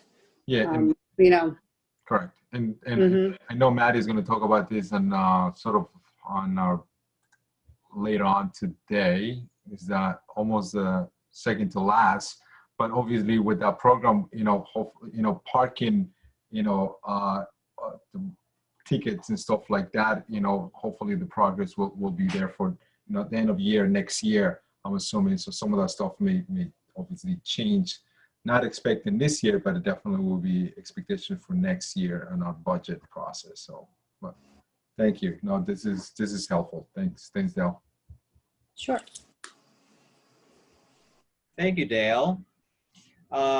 So my first question is, last time you presented to us, you told us about some of the guidance that the county gave you in terms of estimation. Do you have any updates in terms of county guidance for how to think about revenues or expenditures or anything else? I will definitely be reaching out, especially as we're getting closer to forming up our tentative budget, because I think they have not come out with the August sales tax figures yet, which is really going to give us a better feel, and we'll probably give them a different projection depending on that as well. But no, most definitely we'll be reaching out. Yeah, and they're very responsive, which is good. Thank you. Sure. Number two, if I'm going to have a Zoom coffee with someone tomorrow and they're going to ask me about the budget, what are one or two headlines that I should be telling them? About the current budget or Of the state of things. I would say that the manager and the board and the department heads have really all worked together to make sure that our expenses, were kept in check when able to, and departments are trying to find and develop new revenue sources or find different ways to do things, which is fabulous. It's a community effort, and everybody's working together to make the budget work. I'd just like to add to that. I think that in any year, but in this year particularly, the ability to make sure that the budget is a living, breathing document in the sense that you're constantly responding to it. So when you have a year where you have to retool on a dime and do things that you never really anticipated you'd have to do, that definitely impacted revenue negatively. It was really important that there was enormous communication and teamwork so that we could constantly be monitoring revenue versus expenses. And in doing so, that enabled us to get through what was a difficult time and set us up well for future, depending on what the rest of the year and the next year comes to bear. But again, that responsiveness is built into the way the board and the staff attends to the budget and takes responsibility for it. Thank you, Village Manager. I appreciate that. And finally, the friend that I'm going to have coffee with, they are a very anxious person, and they worry about not just this year, but next year. And so knowing that you don't have a crystal ball, but you have been in the game a long time, and this is a weird period of time, but what would your best guess be as we enter 2021 for what the forecast is going to be, both in terms of revenue and then in turn what that means for us in terms of expenses? I do believe we're going to have to look closely at revenues. And yes, not having a crystal ball, but absolutely being conservative. And it's almost like prepare for the worst and hope for the best kind of scenario, to be honest with you. And same for expenses. Do more with less where you can, and that's basically the gist. Yeah. But it's analyze everything and try to predict to the best of everybody's capabilities. Yeah. I think what would be helpful for me to get a better sense of to wrap up is that fund balance. Do you think of it as, or do we think of it, I guess it's because it's our collective money, right? Do we think of it as like an emergency fund or use only if as a last resort? Or is there another way? How do you approach actually using that money? We do use it generally if we're planning on using it and it's not in an emergency use situation. It's used for capital expenditures.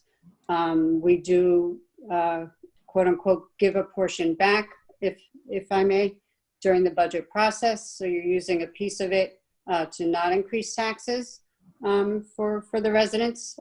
So it's a mixture of both, but you do want to keep a healthy balance, especially for scenarios like this that, right now, it's looking like we're going to stay status quo and net zero basically in terms of change, but things can change, you know, so it's good to have that safety net, the rainy day fund.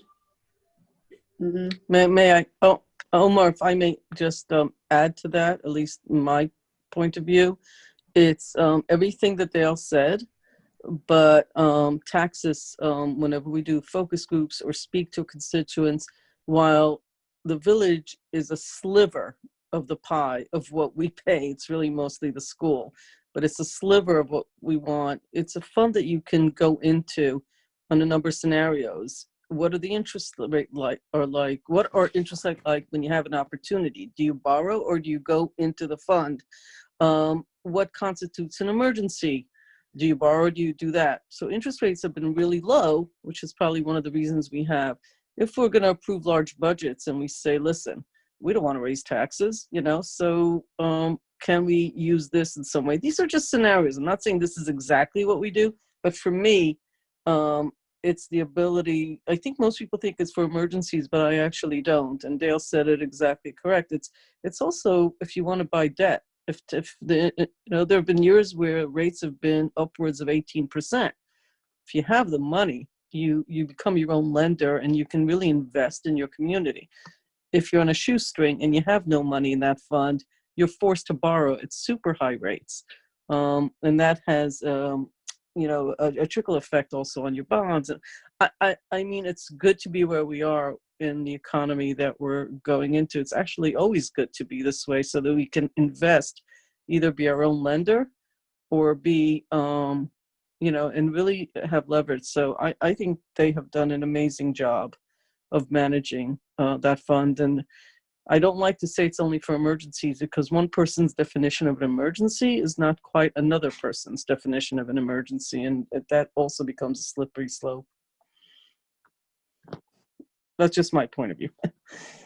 Thank you. Great. Exactly. And it's also one of the factors that's considered in determining our bond rating, which is AA2 at this point, right? Any other questions or comments for Dale on this? We still have a heavy agenda ahead of us. Keep saying that. We're on number 2.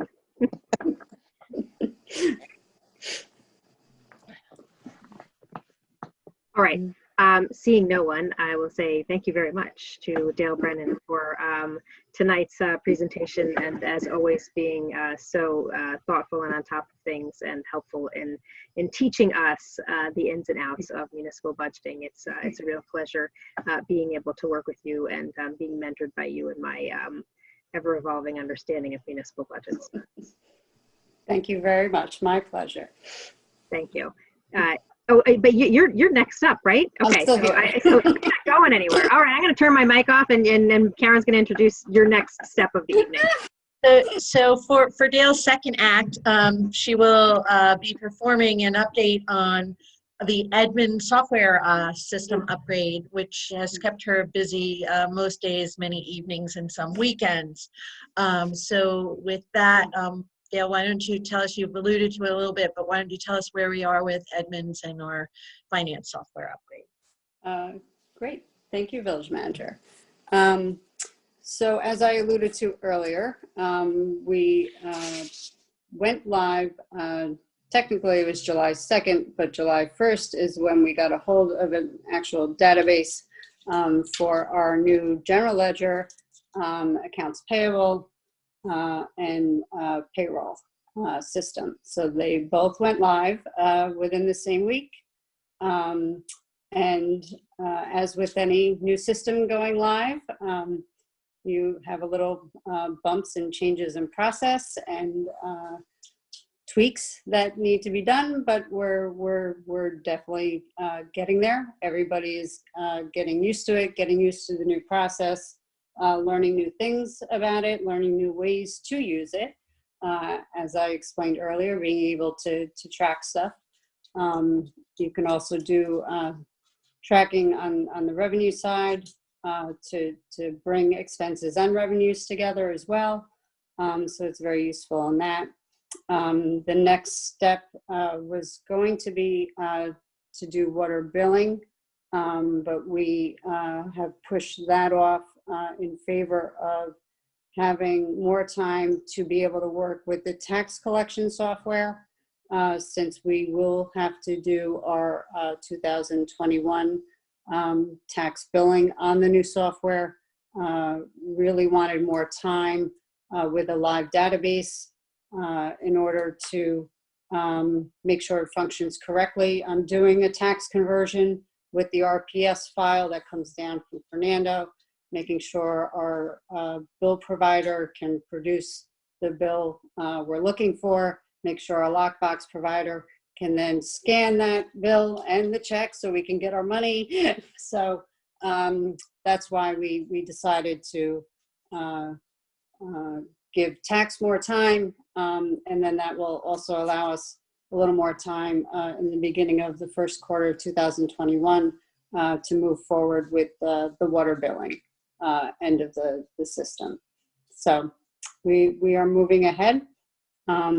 We still have some tweaking to do on the payroll end in terms of getting the leave balances over and changing the process of how attendance is being done now in order to then have the leave balances on everybody's paycheck, but we will be getting there.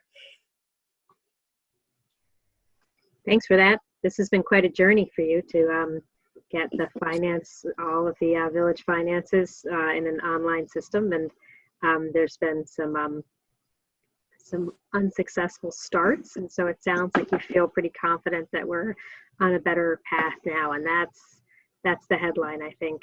Does anybody have any questions or comments for Dale on this aspect of her visit with us this evening? I just want to say thank you, Dale. I know it's been a crazy few months for you, and trying to transfer some of the stuff over, make sure that it's working properly. You know, I like the vouchers layout better. At some point, you know, again, I'm gonna throw my 2 cents, please. I need some additional, maybe clarifications on some of the stuff that I had asked in the past.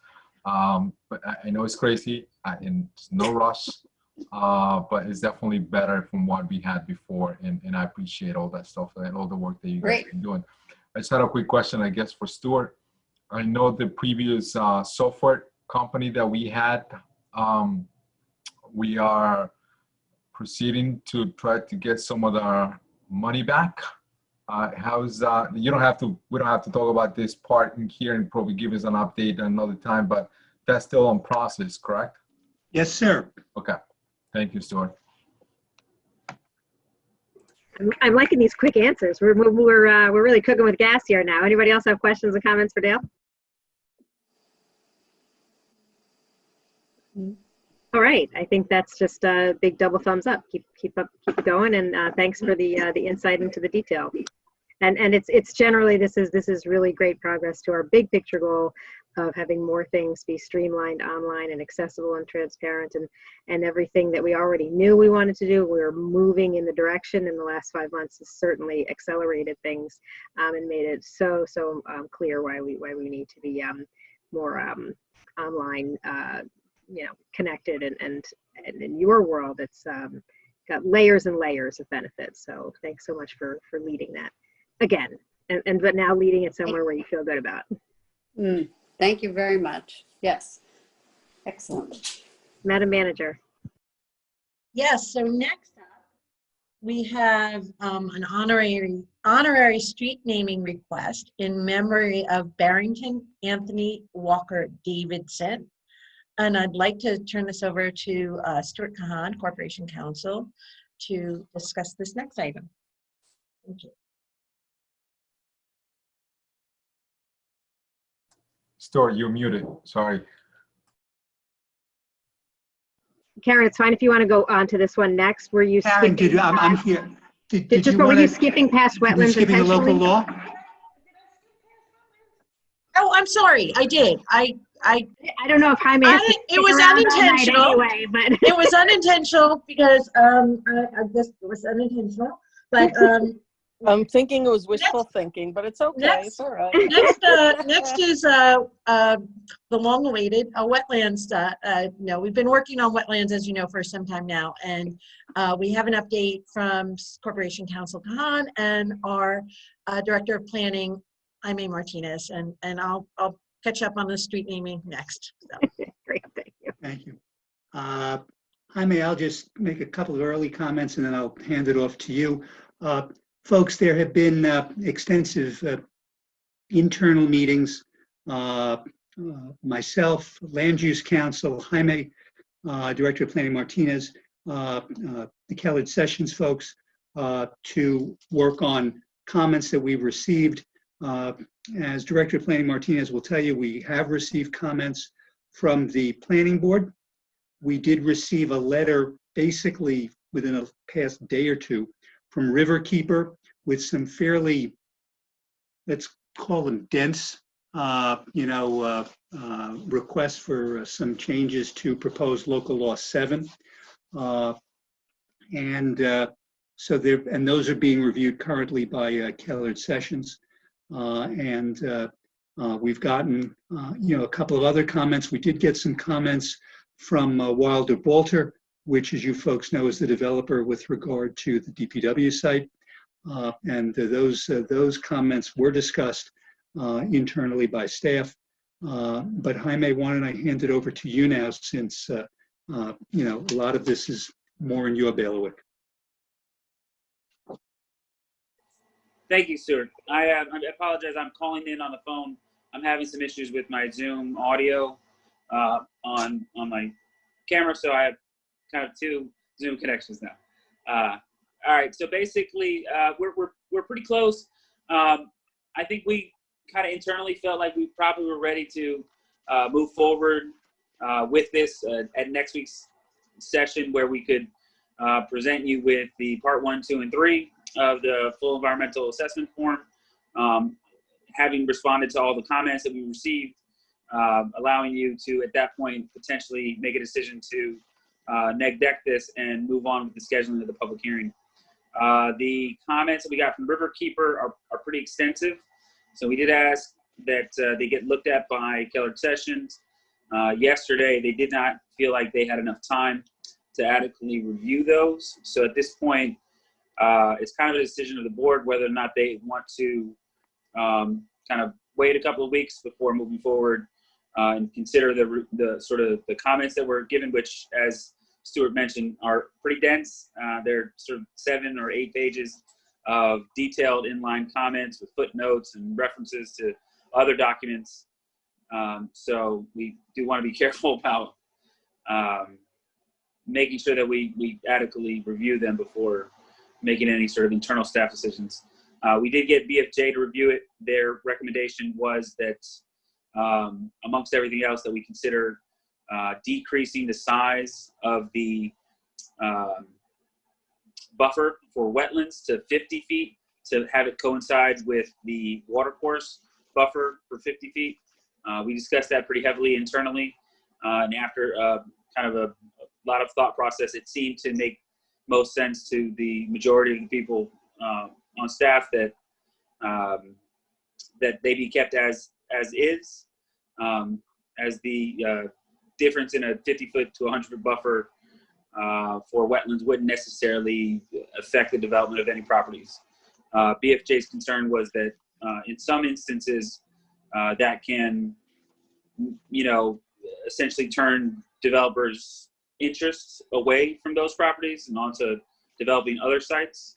But the staff that was involved in that conversation, many of those, particularly the wetlands themselves, felt like that was not going to be an issue for this ordinance the way that it was written. Wilder Bartle offered quite a few comments. Of all the comments, I think the only one that seemed important enough to, or not important enough, but sensible enough to change the text was one that referred to impervious surfaces as it relates to porous pavers. And that's just more of a technical issue where most porous paver systems are not able to get 50% porous, but they are part of larger systems for draining water. So there's a slight modification to the text that would allow for something that's a little bit more consistent with what the technical practice of forest favor systems are out there today, which when worked in combination with other sort of stormwater systems, they may not themselves be 50%, but they work in conjunction with other systems to achieve those results. And the other comments obviously were those riverkeeper ones, which we were not really able to fully review that at this point. So as I mentioned before, it's kind of before the board to make a decision as to whether or not they are comfortable with the text as written, or if they would like to have that review completed internally on the comments from riverkeeper, with the understanding that that will have to hold us back a little bit, probably about 2 more weeks to get you the final environmental assessment form in. Go ahead, Rika.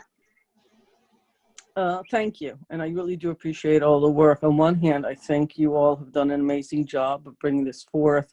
To put in perspective, however, I think that so many communities, especially river towns, have had these policies and legislation since the 1990s. And then again, a big slew of them came in the early 2000s. So for me, I'm ready to go forward. As was written, I did have a chance to briefly look at what Riverkeeper had written. To be honest, I have asked for my own personal information from a number of resources. There are endless number of resources and opinions about this.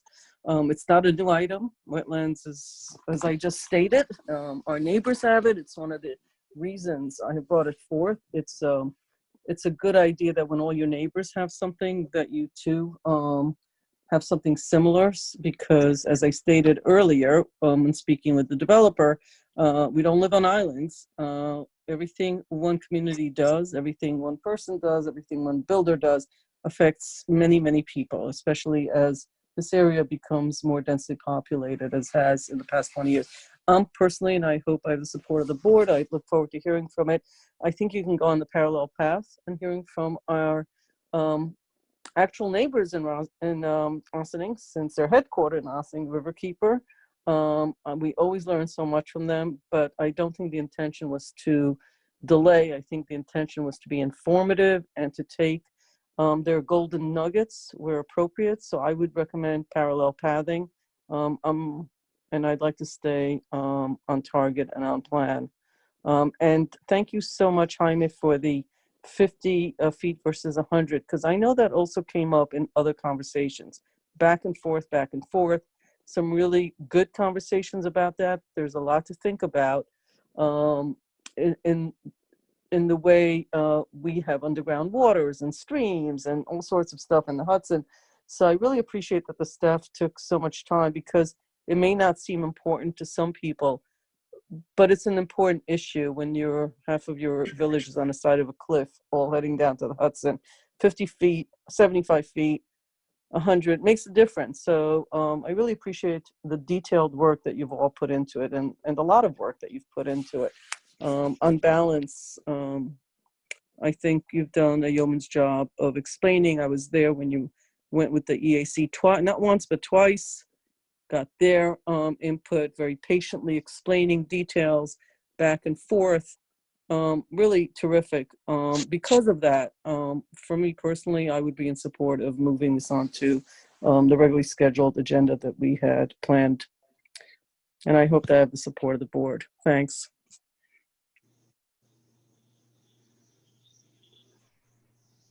Before I hear from other colleagues, I just, as a point of understanding with how this process works, there's no reason for us to not open up the public hearing next week. We could certainly open up the public hearing with the draft legislation as it exists, but it's not exactly parallel paths for us to open up the public hearing and hear additional feedback from the public, because the Riverkeeper is really, it's almost just kicking off this input session for us. And so it's some of the feedback that we would be getting on the proposed legislation. The question really is, should we get a full review from Kellard Sessions of the recommendations from Riverkeeper before putting draft legislation out for the public to comment on? Or should we put out the draft as it is? And the public will just have to understand that this is a draft and it may be modified. It may be modified as a result of any of the input that we get, whether it's from Riverkeeper in their very dense written comments, or from members of the public who may come and speak in front of us and help us understand something that we hadn't considered before, or point us in a direction of something that hadn't been on our radar before.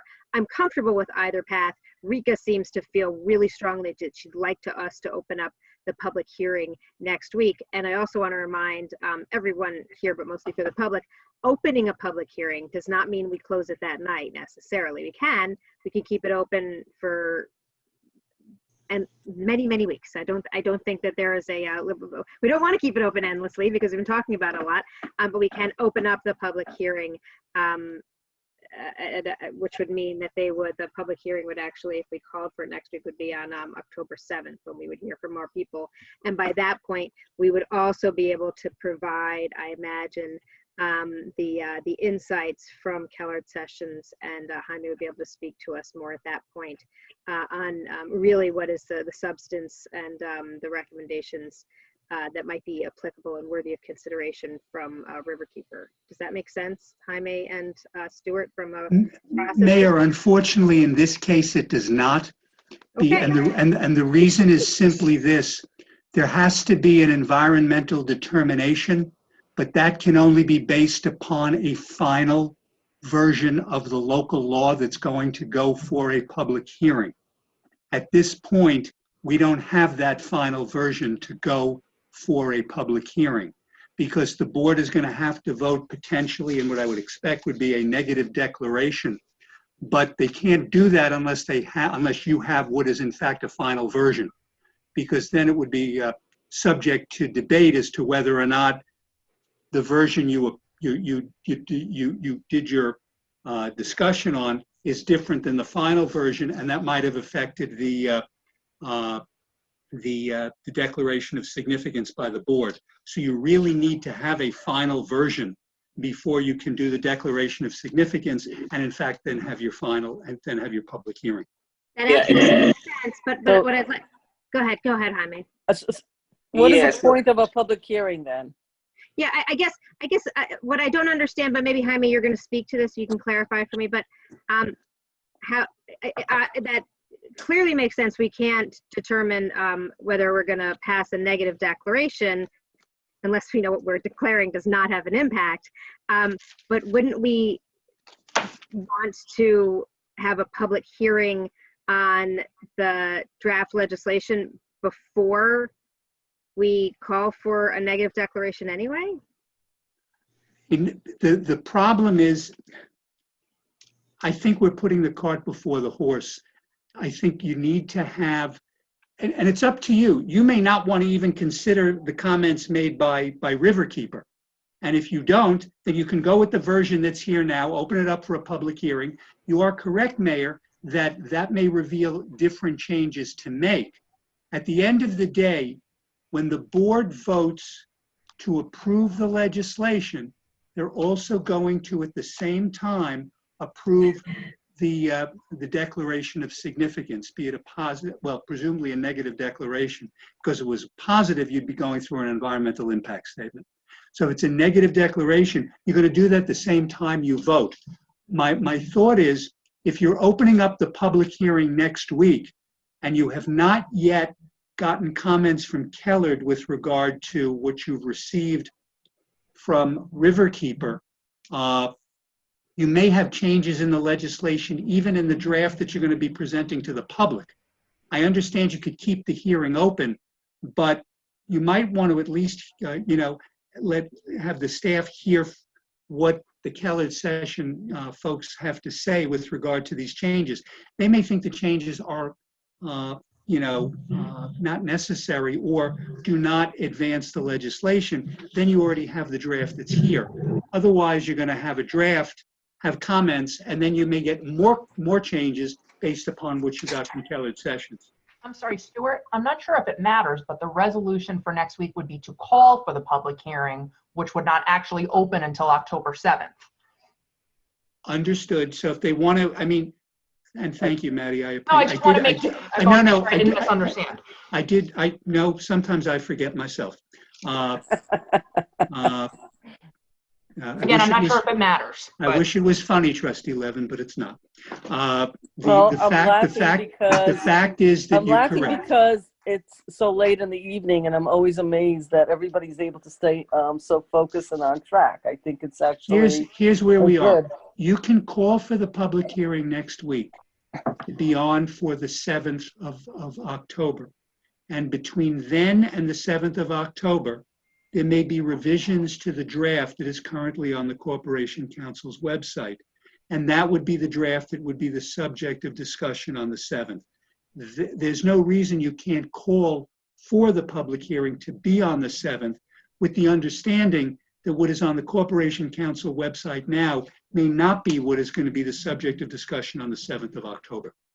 That's all I'm saying. So Jaime, from your perspective, Kellard sessions, do you think that by the 16th, which is next week, you would be able to speak with us, whatever the appropriate time is? I guess you could actually speak to us as the public hearing, calling for the public hearing comes up for a vote, and give us some of the insights and highlights and things that we might consider at that time. And then actually we have, I don't know if anybody else has been looking at their calendar, but we have a 5th Wednesday in September. So that gives staff a little more time. Yeah, I think Jaime knew that based on how quickly she jumped out of her seat. That gives staff a little more time to actually incorporate any of the updates if we decide we want to modify it before the public hearing, and then still have any updates to the draft available, in anticipation of the October 7th public hearing, which, as we said, could be kept open anyway and could still change from there. But is next week a reasonable time for us to anticipate you'll be able to tell us the highlights and the feedback from the Riverkeeper recommendations? Yeah, I think so. So I do think so. My main concern, which I think is alleviated now, was that essentially, Kellard Sessions could look at it and decide that there are no changes. I could go forward with finalizing my paper, sort of the part 1, 2, and 3 of the negative declaration. You'd already seen the legislation as written and understood that it was connected to that.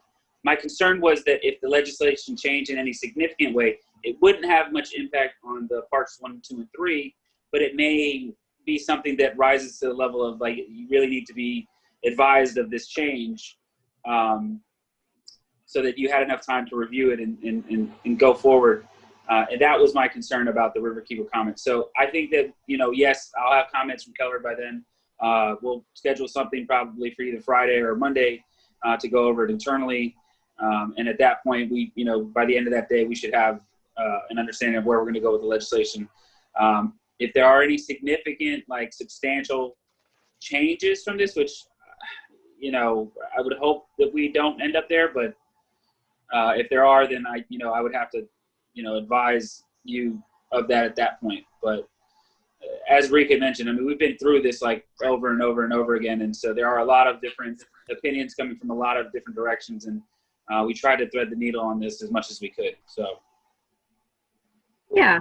And now's the time for it. So this is the first opportunity that Riverkeepers had to weigh in. And this is, I also think this is a good example of what public engagement is supposed to be.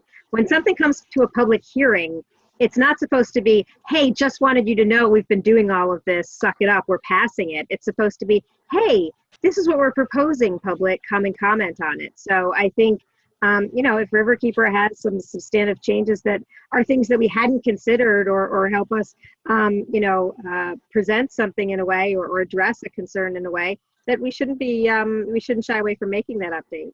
And so I look forward to hearing what the changes are. And I think it's a good lesson, a good civics lesson for all of us and for the public to see. So I look forward to next week's conversation, and we'll call for the public hearing. And if there's an updated draft by the time we have the public hearing 3 weeks later, then that's great. That's democracy in progress.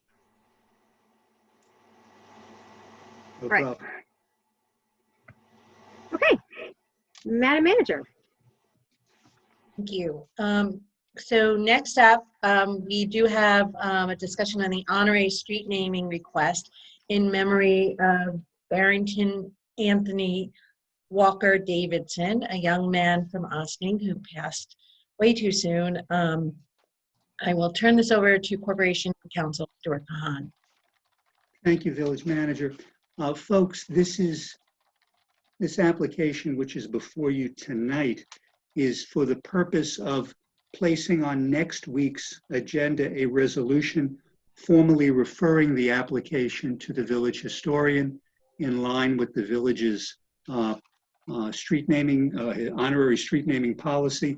I have already forwarded to our village historian the application as well as the policy, and recommended that she communicate with past historian Dana White, who dealt with one of these applications last year, as you folks may recall. So this is more just just to advise the board this application has come in. It should go to the village historian, who then will report to the Board of Trustees within the time frame that is set forth. It is within 45 days of the referral. So if the referral is made by resolution next week, then we should have a report back from the trustee, but from the historian rather, by toward the end of October at the latest. Thanks very much. It's interesting to see our street naming process moving forward. The one time that we did it, it was to consider naming a street in honor. It's actually a street corner in honor of Jim Drohan Sr. and it was Jim Drohan Jr. who had prompted us many times to consider this, and that's what led to us having this new process. So it's nice to see this process being undertaken again, and now with our new historian. Is there anything you need from us, or you just wanted to provide us with an update on where we are? Or we're passing a resolution next week to refer it to. You're suggesting that if we want to move this forward, we would pass a resolution next week referring this to the village historian. That's right. That's consistent with the policy, Mayor. Okay.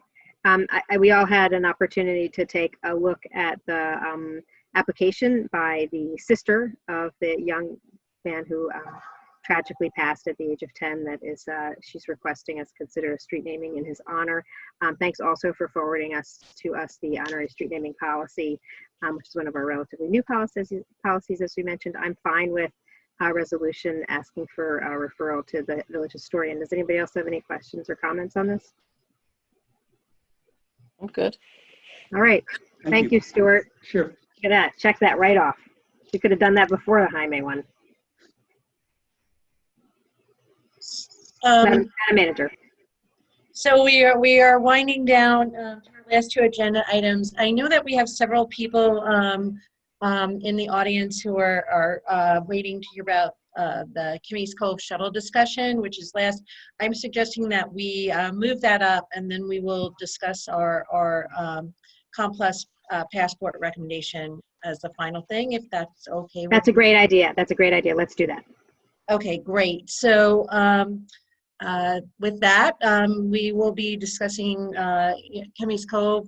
We had the managing company had reached out to us about discontinuation of the shuttle. So this is a continuation of that discussion.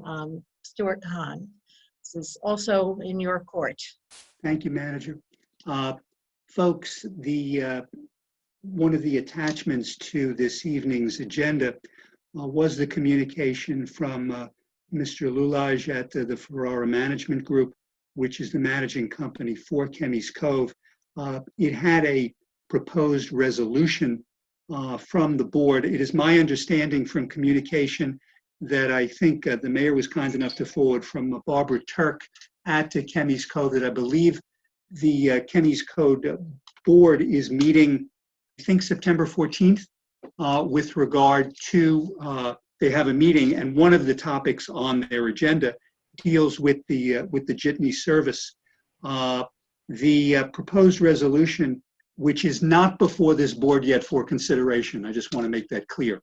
But the proposed resolution drafted by the Ferrara management folks would effectively terminate the jitney service, but for a period of 3 years, direct the Kemey's Cove board to provide reimbursements for transit to and from the closest train station, which I believe is the Scarborough station.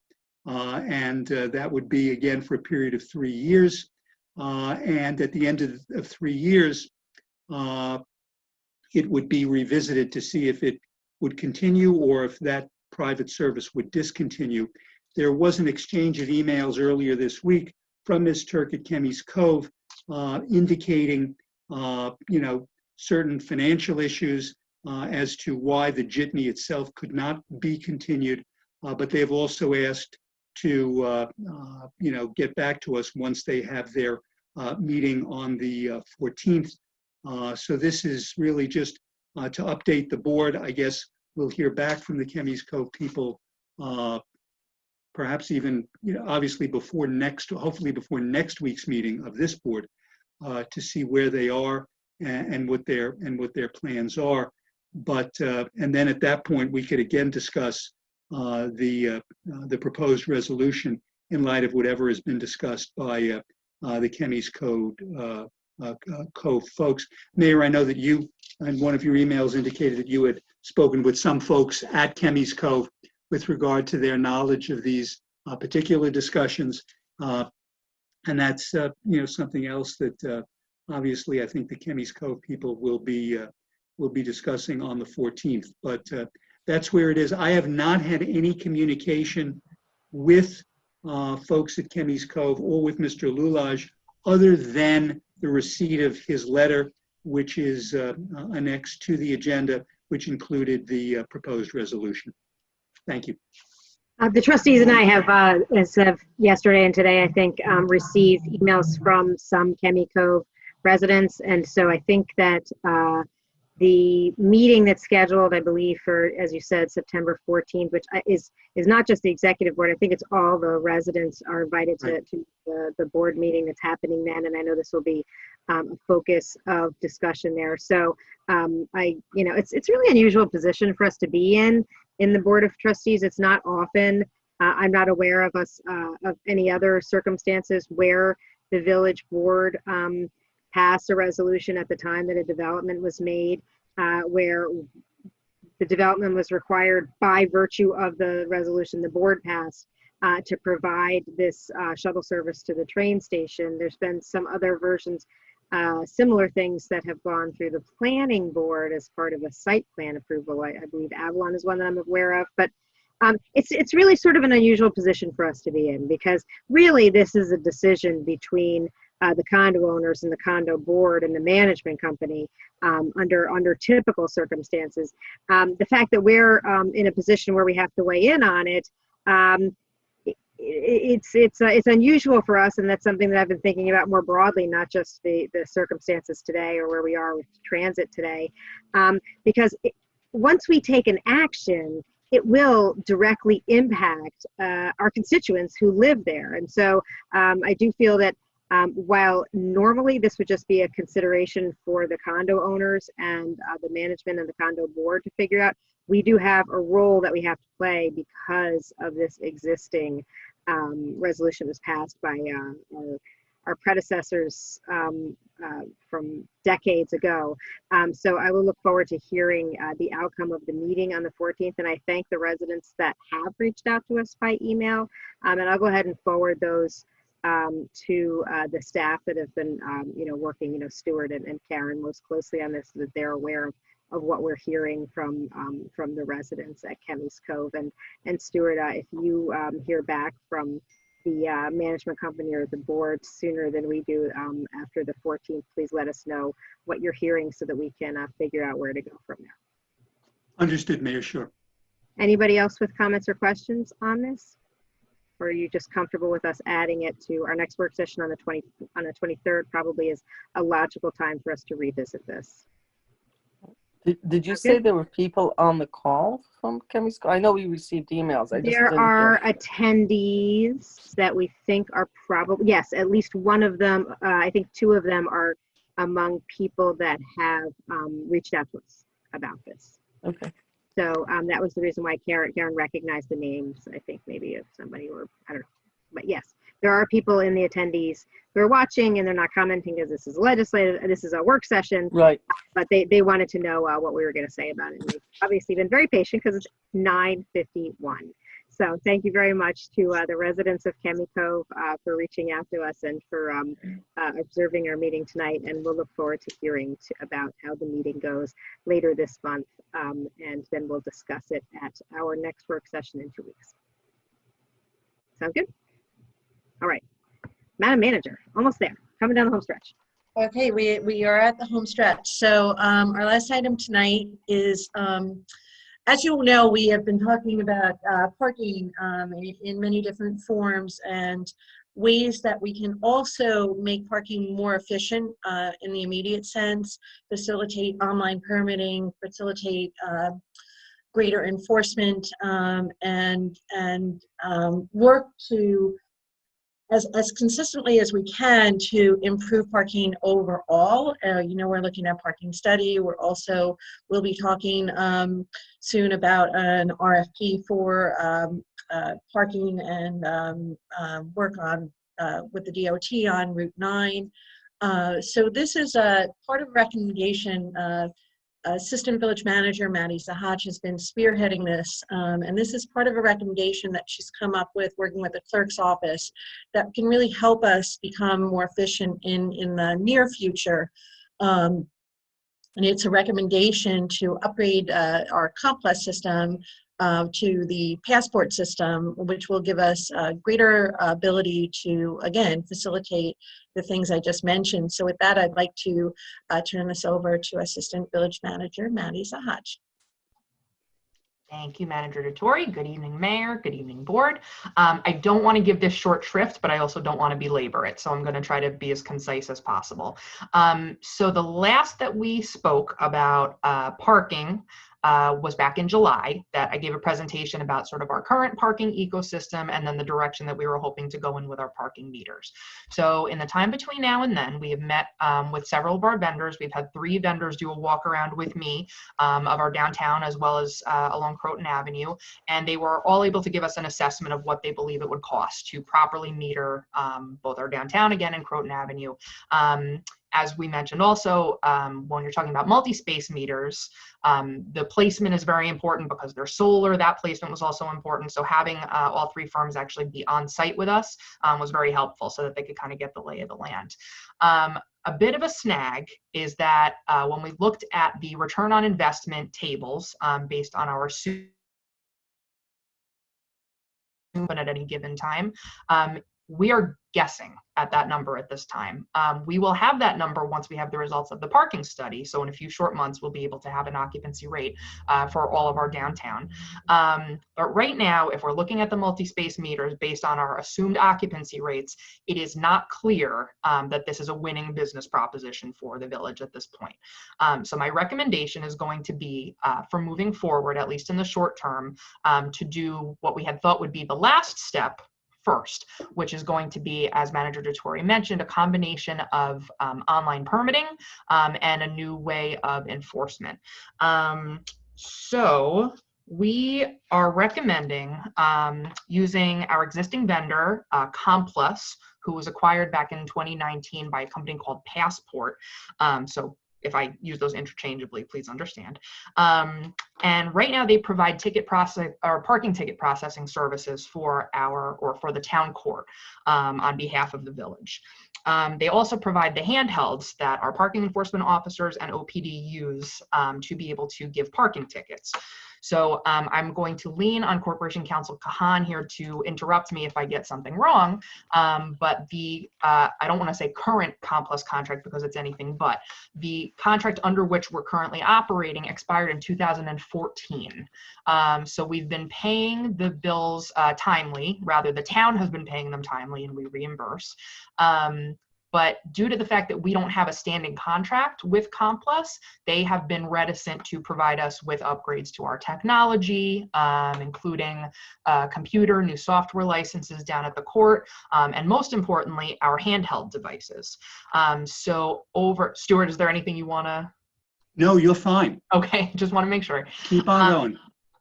So this has been a difficult process because it's connecting not just a couple different village departments, but also the town.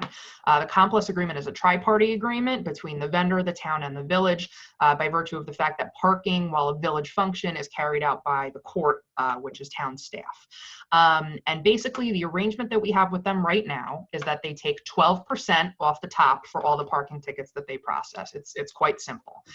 What we are looking to do is expand our range of services with Complus/Passport in order to do a few things. One is to get the new technology that we so desperately need. Two is to expand the options for folks for parking and for our enforcement staff. And third is to lower that rate. The 12% is quite high, particularly compared to some of our neighboring communities and what sort of rates that they're getting who do have expanded services with Complus. So in working with the clerk's office, in working with Police Chief Sylvester, and working with our parking enforcement officers, and in working with Corporation Counsel, we've been speaking with Complus about how they can help us to accomplish all of these goals. After we were all pretty much on the same page, we reached out to the town and spoke with the town supervisor's office, the town attorney, and also the town court. Some of the clerks and then the judges gave their feedback as well. And basically, this is a go from everybody. Everybody feels comfortable with the system that we've laid out. We have a draft contract, which we're not quite ready to share because we want to tune it up a little bit. But there are a couple different options for how we want to go forward. Really, at the end of the day, the percentage that they take off the top is going to be based on whether we want to pay upfront for the handheld devices or whether we want it bundled into the rate. Doing a little bit of math, it would make sense to pay for them upfront if we don't anticipate increasing revenue in the near future. So I wanted to open that up to the board. But this is, something I just wanted to get the conversation kicked off to sort of talk about. The clerk's office is very much on board. This is going to enable them to sell their train station and municipal lot permits online, which means that people would not have to come into the clerk's office in order to do that or to make payment, nor would they have to be mailing these passes to people's homes.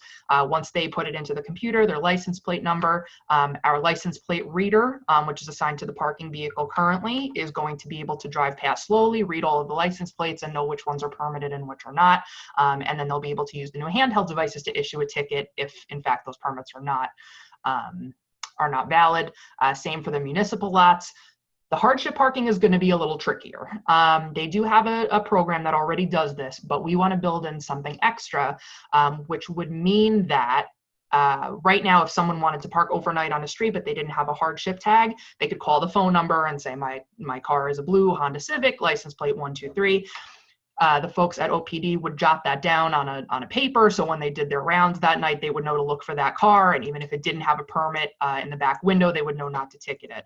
What we've asked Complus to do for us instead is build a program whereby someone could go on, say, I drive a blue Honda Civic, license plate ABC 123, and either buy or be assigned a permit that would expire after 24 hours.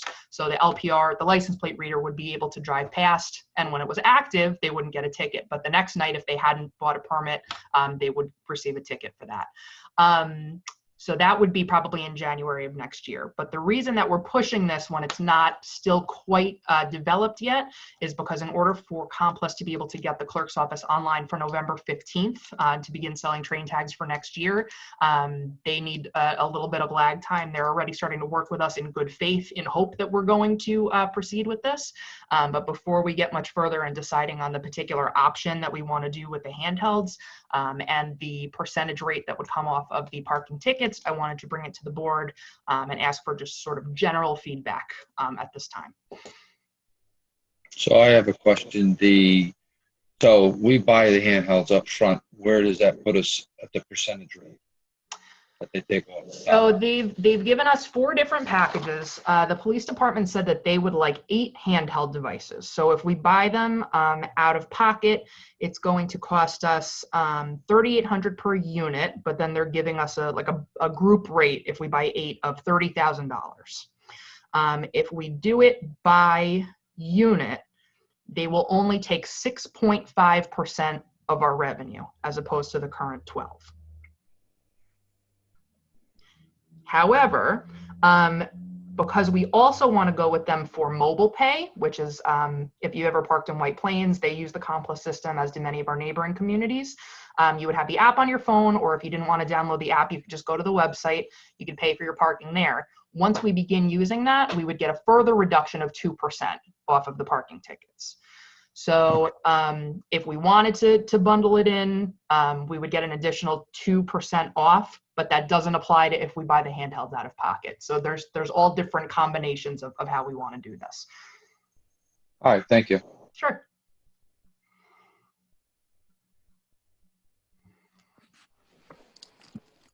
Maddie, thank you for doing all this work. Always great to do the work and be brave enough to come and say, hey, doesn't work exactly the way we want to, but here we are,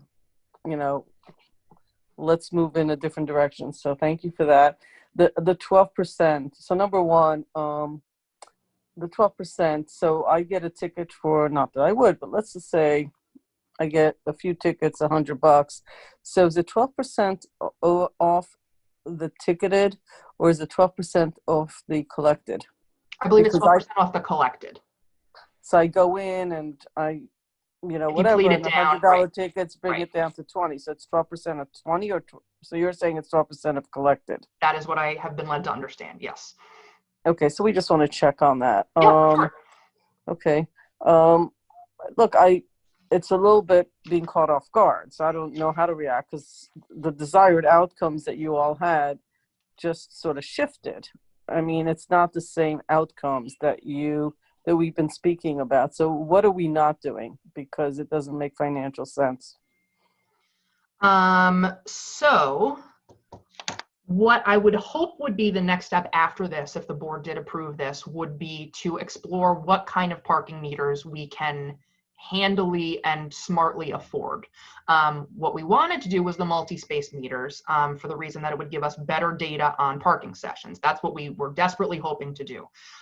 Once we get the occupancy rate from the parking study, which should be in January or February at this point, we would be able to plug that back into the return on investment and see if it does in fact make sense to do the multi-space meters. If it does not, there are 3 vendors with whom we are working who already integrate with Compla/Passport, who could do single space smart meters for a fraction of the cost. The only downside to that is then we don't get the parking session data. Basically, it would be, you would type in your space number, right, onto the app, or if you were walking up to the meter, you would pay directly at that individual single space meter with your credit card or with a quarter. So we can still get new meters in before the end of the year or before spring if that's the board's desire. I just want to make sure that we're not laying out this amount of money for a capital expense that we're not going to get back in a timely fashion. Right. Well, timely and also our desired outcome. So thank you for also answering my third question by answering that. It's not about meters. It's about data and pricing. This isn't about whether it's a stand-up meter and I mean, some of it is, but some of it is that you have the flexibility of charging and not each time going through all this rigmarole, because you've got these things planted in concrete that break all the time. But it's also about data, like on what streets, when do you charge, blah, blah, blah. Without that, it's really, it's a lot of bells and whistles for nothing. The whole idea of the bells and whistles is that it matters. I would counter that to say, for example, this very weekend, I went downtown to the farmer's market in Ossining and I had no quarters. So what did I have to do? I had to go into a storefront and beg them to exchange some paper money for quarters because I did not want to roll the dice in getting a ticket. Whereas when I go to White Plains, I happily hop onto my Park White Plains app. I pay for a much longer session than I know I'm going to need in case I want to cruise to a different store. And I'm also not doing what they call piggybacking. So right now, if I pay for 20 minutes at a meter and I only use 10, someone can pull right in and use up my 10 minutes. If it was a smart meter, they wouldn't know. and they would have to pay for whatever time that they needed. Right, we're saying the same thing, actually. I'm just saying that this is not about a bunch of meters. It's about all what you just described and our ability to do the right thing for the community, because on the back end, you could actually price things differently. Depending on, you would be using pricing as both incentives and disincentives.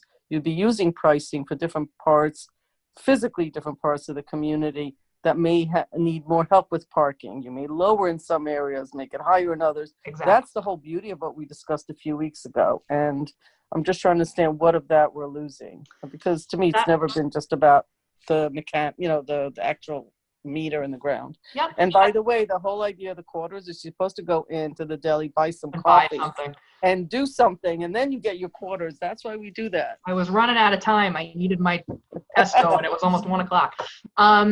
So I do want to mention also that when you do the mobile payment app, which has been suggested by many people that I've spoken to in many communities in Westchester and beyond, as well as some of our consultants, the mobile app, besides the fact that right now, especially during COVID, it's a touch-free way to pay for your parking, which many people are looking to do. It also does, give us that data that we're looking for. So that's an alternative option. And if we're adding this, even with the meters that we have right now, just as a stopgap, it's still going to expand the data that we get. And it's still going to help folks like me who are running late and don't have any quarters. This is but another step in the process. And I know it's difficult because it would be great if we could do what we had hoped and wave a magic wand, and on January 1st, everything would be working like clockwork. But unfortunately, I think the more prudent and fiscally responsible way is to do it incrementally. And that's what, the chief and the clerk and I are suggesting at this time. And the court is overjoyed, by the way, because if they're going to get a new computer, when they upgrade to Passport, which is going to be rolling us out on the new software next year, as an existing client, we will not have to pay for that upgrade. And speaking with Saref, who is the gentleman who spends most of his time at the window, he has been doing a lot of research into Passport. He is over the moon excited to be able to use their new suite. So I think all parties are ready to make this happen and are feeling positive about how this is going to help their particular department achieve their goals. Thank you. All right, does anybody else have any questions and comments about parking? I know it's something that we spend a disproportionately large amount of time talking about and hearing about in village government. I think if we could just do parking and paving full time, that would be a full-time village staff right there. So any comments on these next steps? I'm supportive of what you're recommending for these next steps, what you and the chief and the clerk are recommending, Maddie. Anybody else with comments and questions? No, really. I mean, I had a brief discussion with Maddie in regards to some of the stuff, issues that I had, concerns. I'm supporter of this as well. Looking forward to move this forward. Some level, and definitely looking forward for the parking study for next year, and we can have a bigger implementation of this, throughout the village, not just at the downtown. So thank you, Maddie, for all the hard work you have done. And thank you for answering all my questions. Thank you. And I want to thank also, obviously the folks in the police department, besides just the chief, Lieutenant Damiano and Sergeant Donahue, have been enormously helpful in helping me to figure this out, as well as Martha in the clerk's office. But I also have to give a big shout out to John in parking enforcement, because not one, not two, but all three vendors got a chance to meet with John and sort of hear about the struggles that he has with our current meter. So I just want to make sure that the whole team is, getting their due, because this is hopefully going to be very successful and very helpful. Very good. And I will just say, the parking RFP that you put out, we went back and forth on whether or not the DOT re-engagement for Route 9 would be part of that. And I actually thought we'd landed in a different place. So I have to say, I'm kind of disappointed that that's folded into it. I thought that was its own thing. So it is. Oh, okay. What I said is we'd be coming to talk about that RFP in a future meeting. No, but is that part of the CFA grant for the parking transportation? No, it's separate. Excellent. Okay, then my misunderstanding. That's good. That makes me happy. Thank you. Okay, good. Glad to end on that, and I'm so glad I asked because I was feeling very sour. Okay.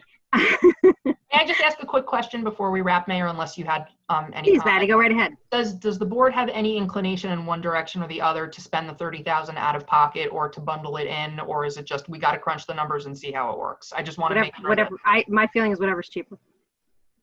It's hard to say. That's why, because we don't know how our revenue is going to be affected by this new system. I'm hoping that the revenue is going to go up, so it would make more sense to pay for it out of pocket. But I just want to make sure that the revenue is going to go up.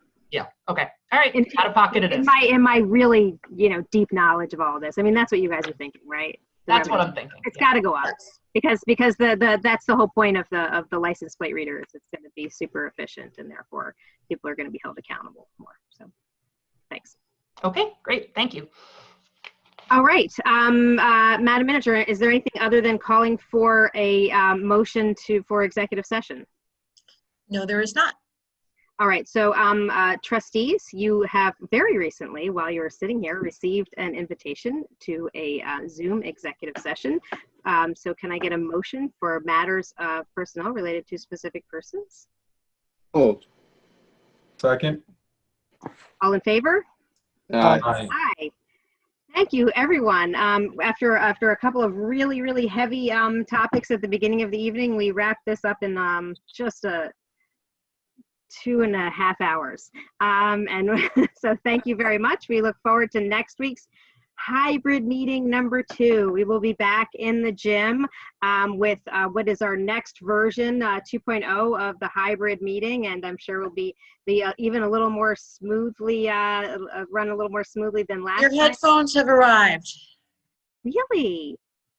Oh, good. Well, I'm excited. I can hardly wait to try out this new layer of technology, and more importantly, for the community members who would like to comment on anything in our legislative session, you can do it in person at the Joseph G. Caputo Center at 7:30 next Wednesday evening, or you can do it in a Zoom room just like this, and we will do our best to make sure that everybody has an opportunity to be heard. There are 3 opportunities for the public to speak at our legislative session, some at the beginning, some at the end, and we have on the up for next week is 6 proposed local laws for public comment. These are our first public hearings since COVID, so we're very excited to be welcoming the public to be able to comment publicly in more ways than ever. So this is one of the upsides to COVID is we've learned how to do things virtually, and now we're reincorporating it with the in-person world as well. So I'm pretty excited about that. Thank you to everybody for helping us make that possible. All right, this meeting is adjourned to executive session. Thanks.